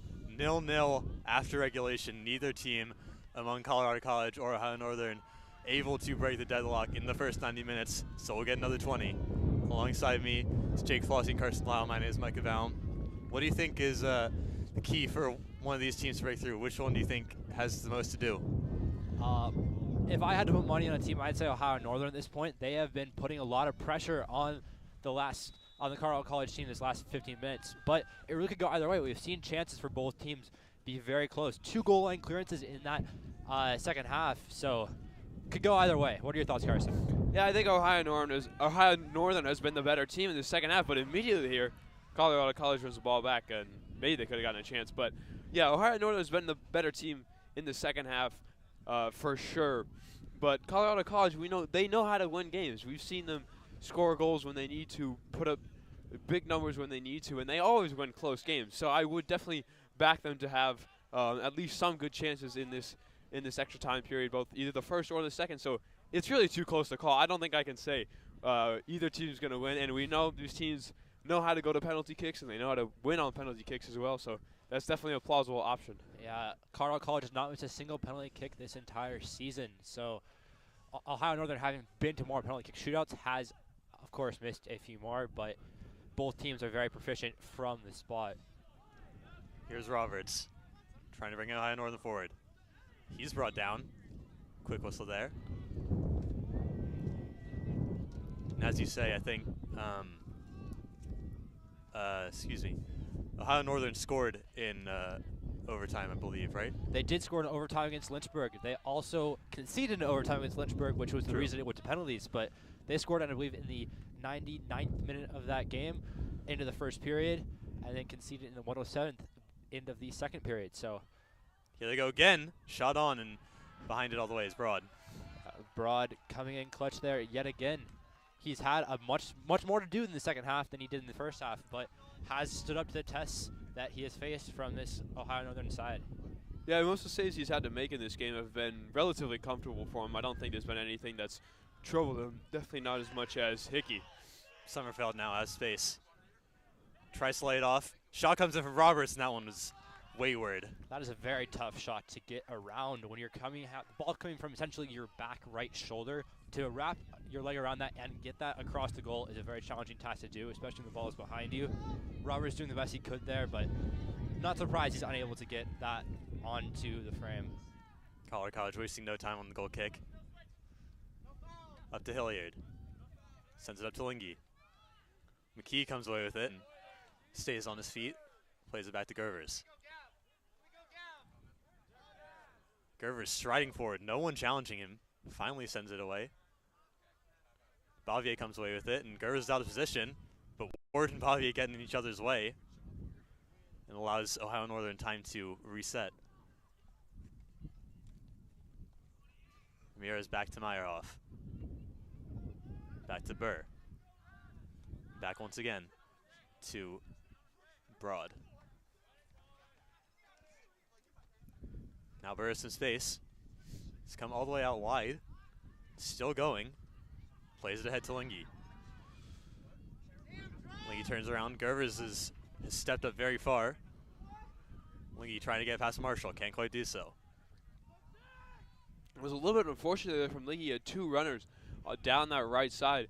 Would have been great if he could have gotten the ball to them, but he was able to hold on to it, and Colorado College does still have possession. This one sent in a great ball over the top. Hilliard sends in the ball. No one can get contact on it, and that one will be recovered on the end line by Ramirez. Still, left-footed cross coming in. Into Ward, can't get the touch. Cleared out. Poor first touch there from Ward. Got away from him. Here's Karjian, though. Tackle comes in. They call that one against Karjian. Yellow card coming out for simulation. Wow. That is not something you see often at the college level.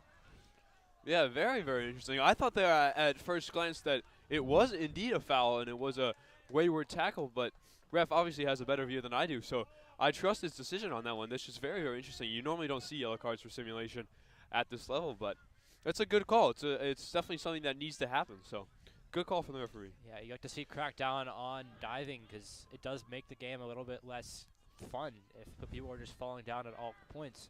But going back to that Ward chance, he had a great opportunity there. Really unfortunate that his touch wasn't ideal, but that's a really good chance to take the lead, and one that Ward will be wishing he had back. Yeah, if that touch is just a little bit softer and he can just poke that one anywhere goalwards, then you got to bet on it going in because he's just a couple yards out from goal. Libby coming in for Colorado College, and Ward has had a couple of chances now where he's just been found completely unmarked in the box. He had a glancing header on goal that was saved earlier in the second half, but it's hard to understand how you can miss someone like Ward when you're defending, as tall player as he is. That one ricocheted off of our broadcasting tent. Protecting our equipment. Oh, no, that was all the 10. Oh, the 10, okay. I'll be honest there. Battle between the two 21s. Zebrak comes away with it. Into Roberts. Chased by Hilliard. Wisely plays it backwards. ONU sends it forward, trying to find Sommerfeld. Sommerfeld has the pace to beat Karjian. Can he keep it in? Not quite. That's one of the first big diagonal balls we've seen all day, going to Sommerfeld, and great defense from Karjian to put pressure on his back. But that's a very, very interesting play because we haven't really seen that from either team, and if they can keep doing that and find any avenues of success, that's something very different that they haven't had to deal with. So maybe opportunities can come out of nothing, especially with those diagonal balls. Yeah, you got to think that both teams are wanting to try everything they can to get ahead at this point. If it's a diagonal ball, if it's a play through the middle, if it's really anything they can take to really test these defenses, which have held so solid throughout this game. Ramirez and Ward doing their best to keep possession, do so successfully in the end. You don't see much hold-up play from Ramirez, but he did well there. Now Ward forced play backwards. Hold-up play you mentioned. He is, while we mentioned rather unfortunate in front of goal this game, he has been providing that. Send forward. Here's Ward, gets the touch, gets the shot, gets the goal.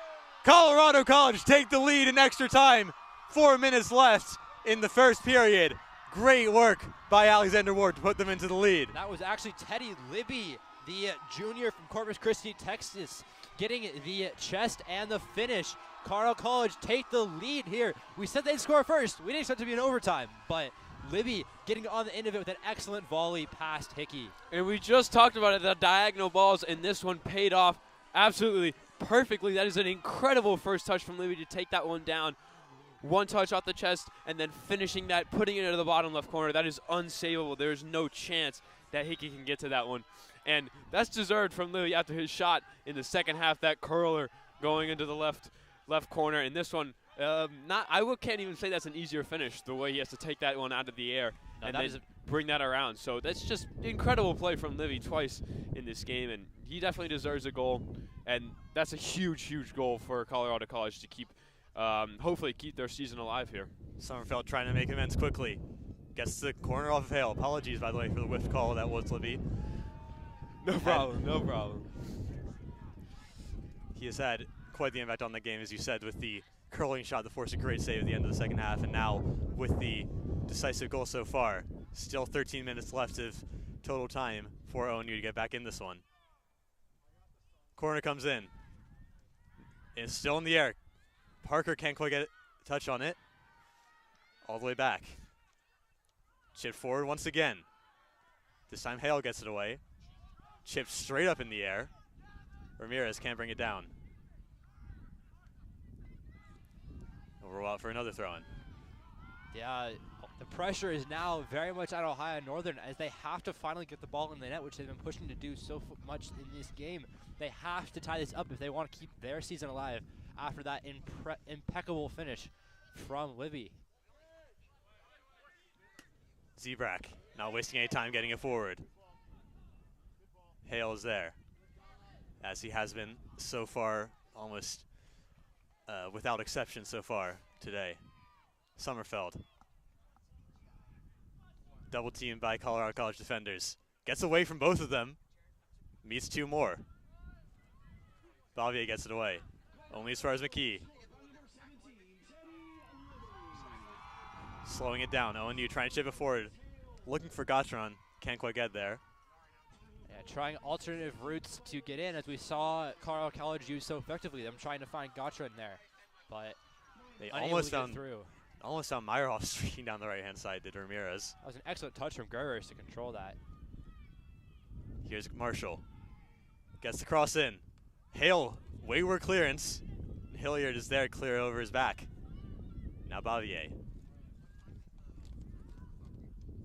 Hale will make sure of this one that time.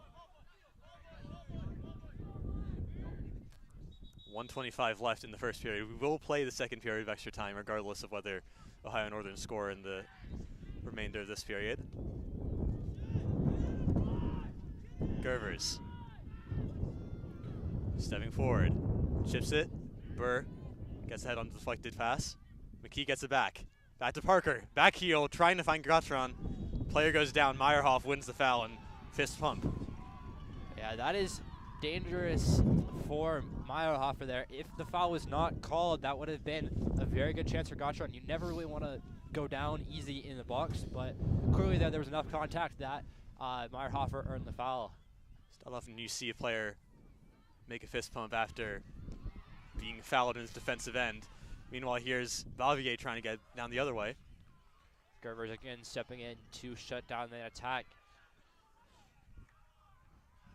We saw in the Messiah game that Ohio Northern did struggle to deal with those balls over the box. I believe the third highlight we showed a pretty dangerous ball in that Messiah was not able to capitalize on. But in this case, a ball over the top, Colorado College able to score with Libby. With 12 seconds left in the first period, that will probably do it. No matter how fast they try to go on this goal kick. Send forward, clock ticks out. And that will be it for the first period of extra time. Colorado College taking the lead through a goal from Teddy Libby with about 4 minutes left in the period. This is going to be an interesting one going into the last period. Ohio Northern need to get back in this game and keep their season alive. We'll get back to you after the break.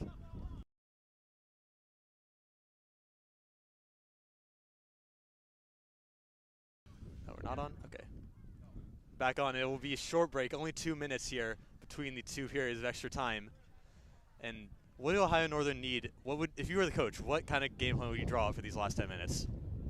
I don't know about you guys, but I am pushing everything forward. You have to get pressure on this team, and you have to try to get those center backs who are so dangerous in the box on headers. So I would push up Gervers, push up Zebrak, and get them into the box, get them opportunities off of balls from Schaefer. So that would be my focus. I don't know about you, Karsten. Yeah, you just got to throw everything at it. I don't think there's any other way. They haven't created enough clear-cut chances the way that they've been playing so far in this game.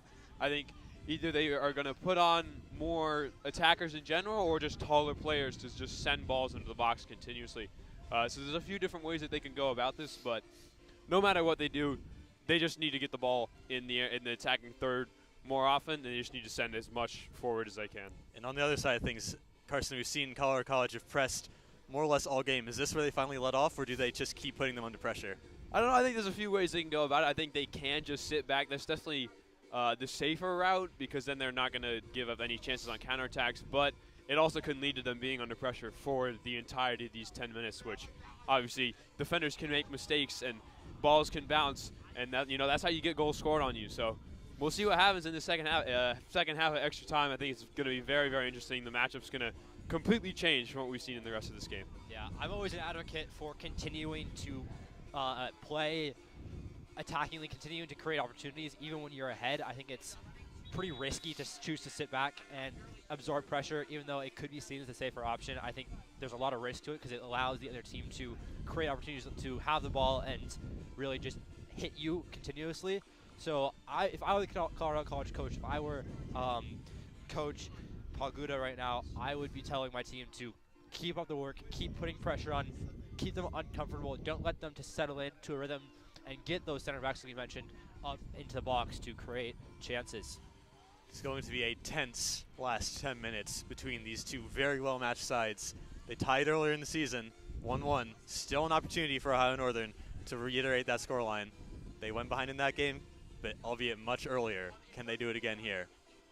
Yeah, and we saw in that Lynchburg game that Ohio Northern took the lead in extra time, and then in the second period, Lynchburg tied it. Can Ohio Northern do what Lynchburg did to them earlier this tournament? So they're familiar that you can tie it up in the second period. There's still 10 minutes to go. This still has the potential to go either way. Colorado College, though, definitely in the driver's seat at this point. Message will surely be for the Ohio Northern players.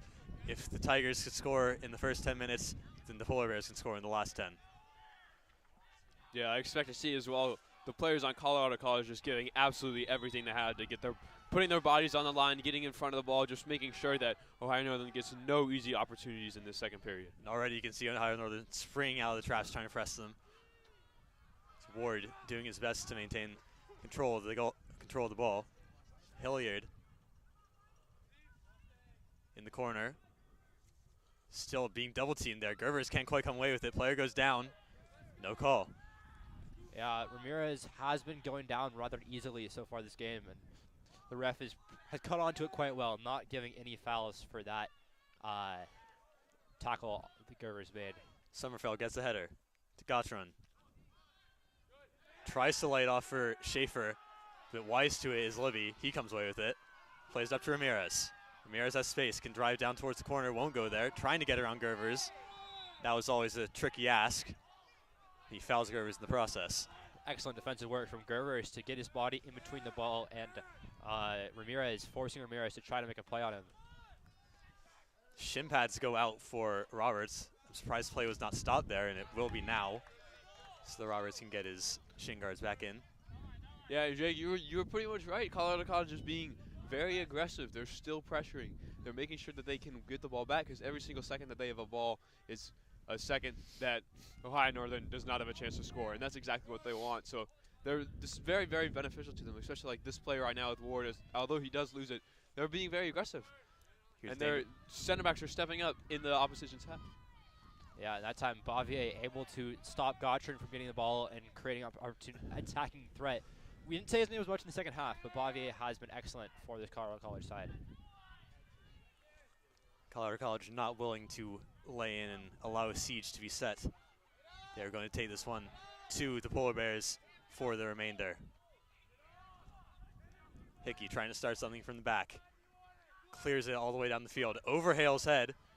Burr is back meanwhile to take control of it. Still fighting for it. Shermer can't come away with it. Hilliard using his body well, but again, nothing doing. Ohio Northern managed to get down the sideline. Shermer cannot get it past the the Tiger defender. Shermer going pretty far up the line here. Yep, the referee does tell him to step back. But I would have expected a little bit more attacking urgency from this Polar Bear side, as the Colorado College Tigers have come out and looked like the stronger side in this second period so far, putting more pressure on, putting more energy out on the pitch. So that'll need to change if the Polar Bears want to get back into this game. Ward trying to hold the ball up. Fighting with Shermer. Ward goes down and wins the foul. Now Ramirez is down. Yeah, I holding think onto Ramirez the ball. is just wasting some time here. The referee has to intervene, though. A bit of a scrap there as Ramirez won down but was holding the ball in the process. Yeah, just some gamesmanship there. Conflict between Zebrak and Ramirez has been going on for a little while. Zebrak has felt that Ramirez has been going to the ground a little bit lightly, and Ramirez has been just in conflict with Zebrak. So hope this doesn't boil over, because it could get a little bit ugly. Winchester is going to come on to give one final impetus for Ohio Northern. Just under 7 minutes to find that elusive equalizer. No control on the ball for now. Hale sends over the free kick. Clears it forward. All the way to Ramirez, unchallenged. Manages to play backwards, trying to find Karjian.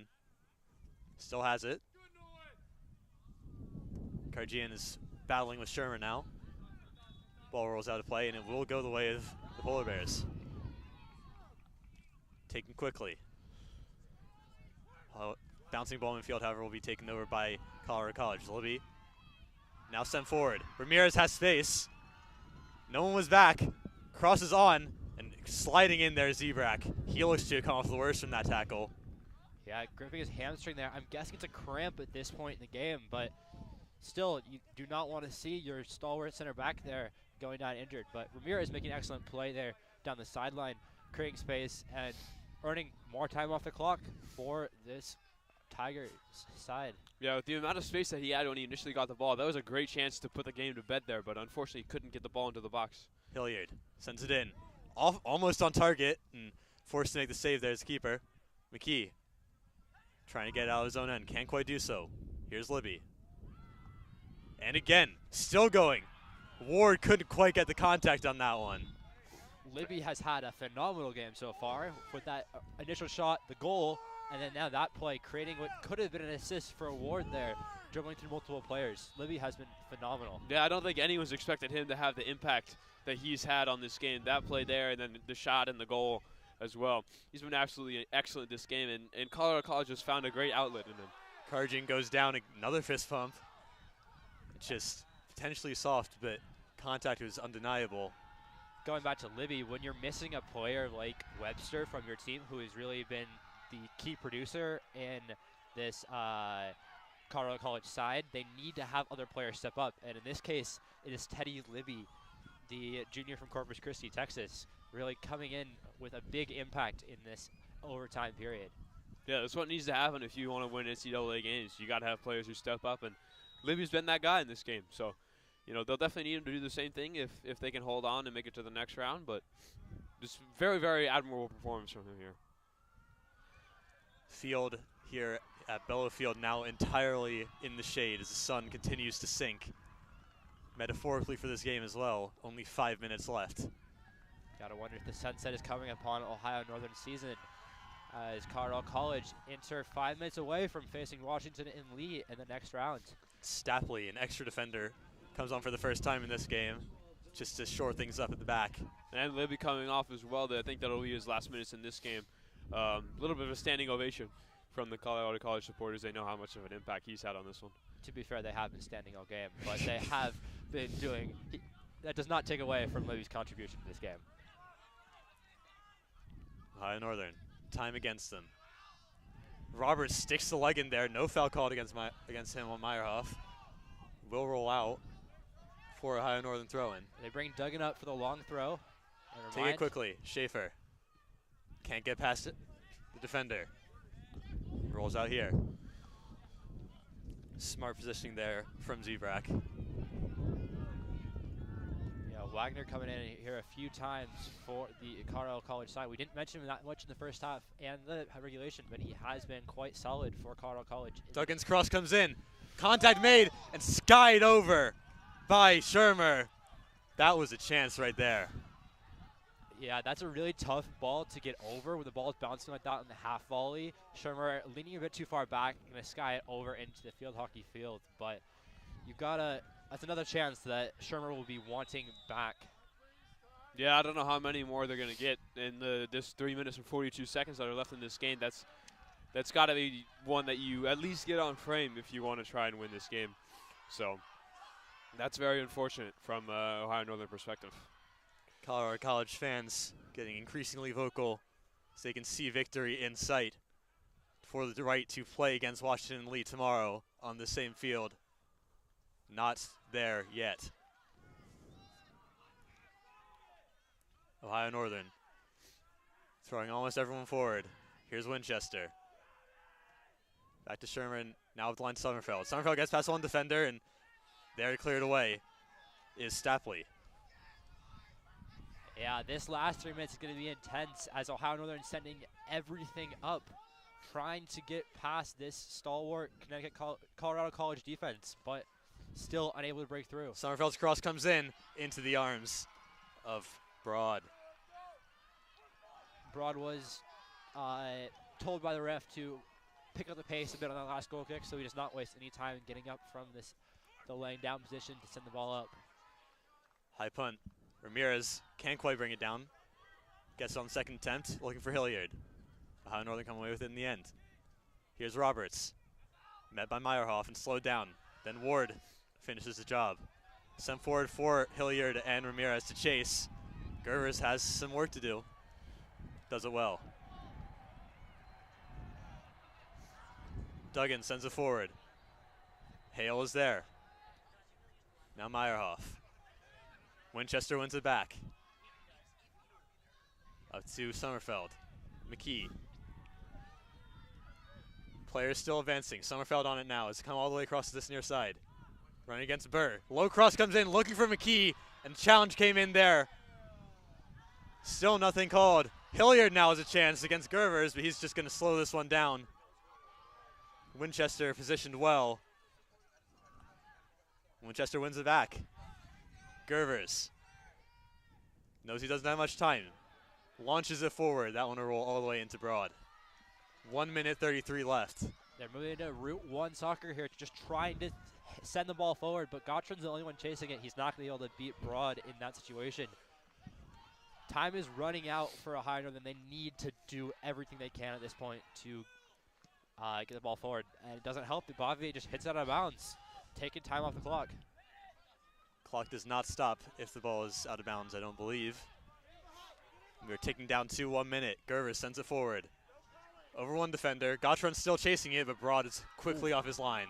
I think Gottron just accidentally kicked Broad in the face right now. That looks painful. Ref will stop the clock as Broad is down clutching his face. Yeah, I think he just got clipped there on the follow through. Definitely unintentional, but that's an unfortunate circumstance there. Looks to be a bit slow to get up, but hopefully he's okay.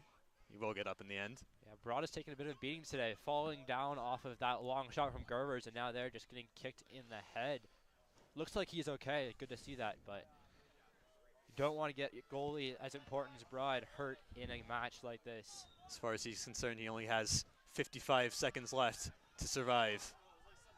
And that'll be good enough as far as he knows. Sent forward. Ramirez gets the header. I'll roll all the way through to Hickey. Just about. Contact made there, and foul will go the other way. Clock stopped. Looks like Ramirez is going to get a yellow. Yeah, Ramirez went in very hard there. Yeah, I think he saw the opportunity flash before his eyes that he could get to that ball before Hickey could, but a little overambitious there, and it was a deserved yellow card, definitely, for the causing 2 players of Ohio Northern to topple over there. Yeah, you don't want to mess with the goalkeeper. Health, of course, is the most important part of the game, and chance of injury there for Hickey. Gervers sends it forward. Bavier is there. Now it's Gottron down, excuse me, that's Duggan down. Here's a free kick chance. Clock has not stopped. Schaefer standing over it. Everyone forward, including Hickey for Ohio Northern. Will Schaefer sends it in, curls it, headed out. Still alive. Hilliard gets a touch. Winchester, 10 seconds left. Send back forward. Broad should be able to claim this, and he will. And that will be it. Colorado College progress as 1-0 victors to play in the NCAA Elite 8 tomorrow against Washington and Lee. What a game. Going to extra time, a lot of chances for both sides, but Colorado College ends up the victors as they run to their crowd of fans coming all the way out here from Colorado Springs. Big journey for their fans to see their team defeat the Polar Bears of Ohio Northern. A game 30 years in the making, and it did not disappoint at all. Colorado College were excellent in this game. The game itself was excellent. Chances for both teams. Incredible quality shown on both sides of the ball, especially with Libby getting that goal. Incredible quality shown on that one. And they were everything in this game was just excellent. I really love to see it. You have to say Teddy Libby, probably player of the match with the game-winning goal. Unbelievable stuff from him coming off of the bench. Before that, you have to say Bavier just had so much influence on the midfield. And Ohio Northern just could not get that final touch.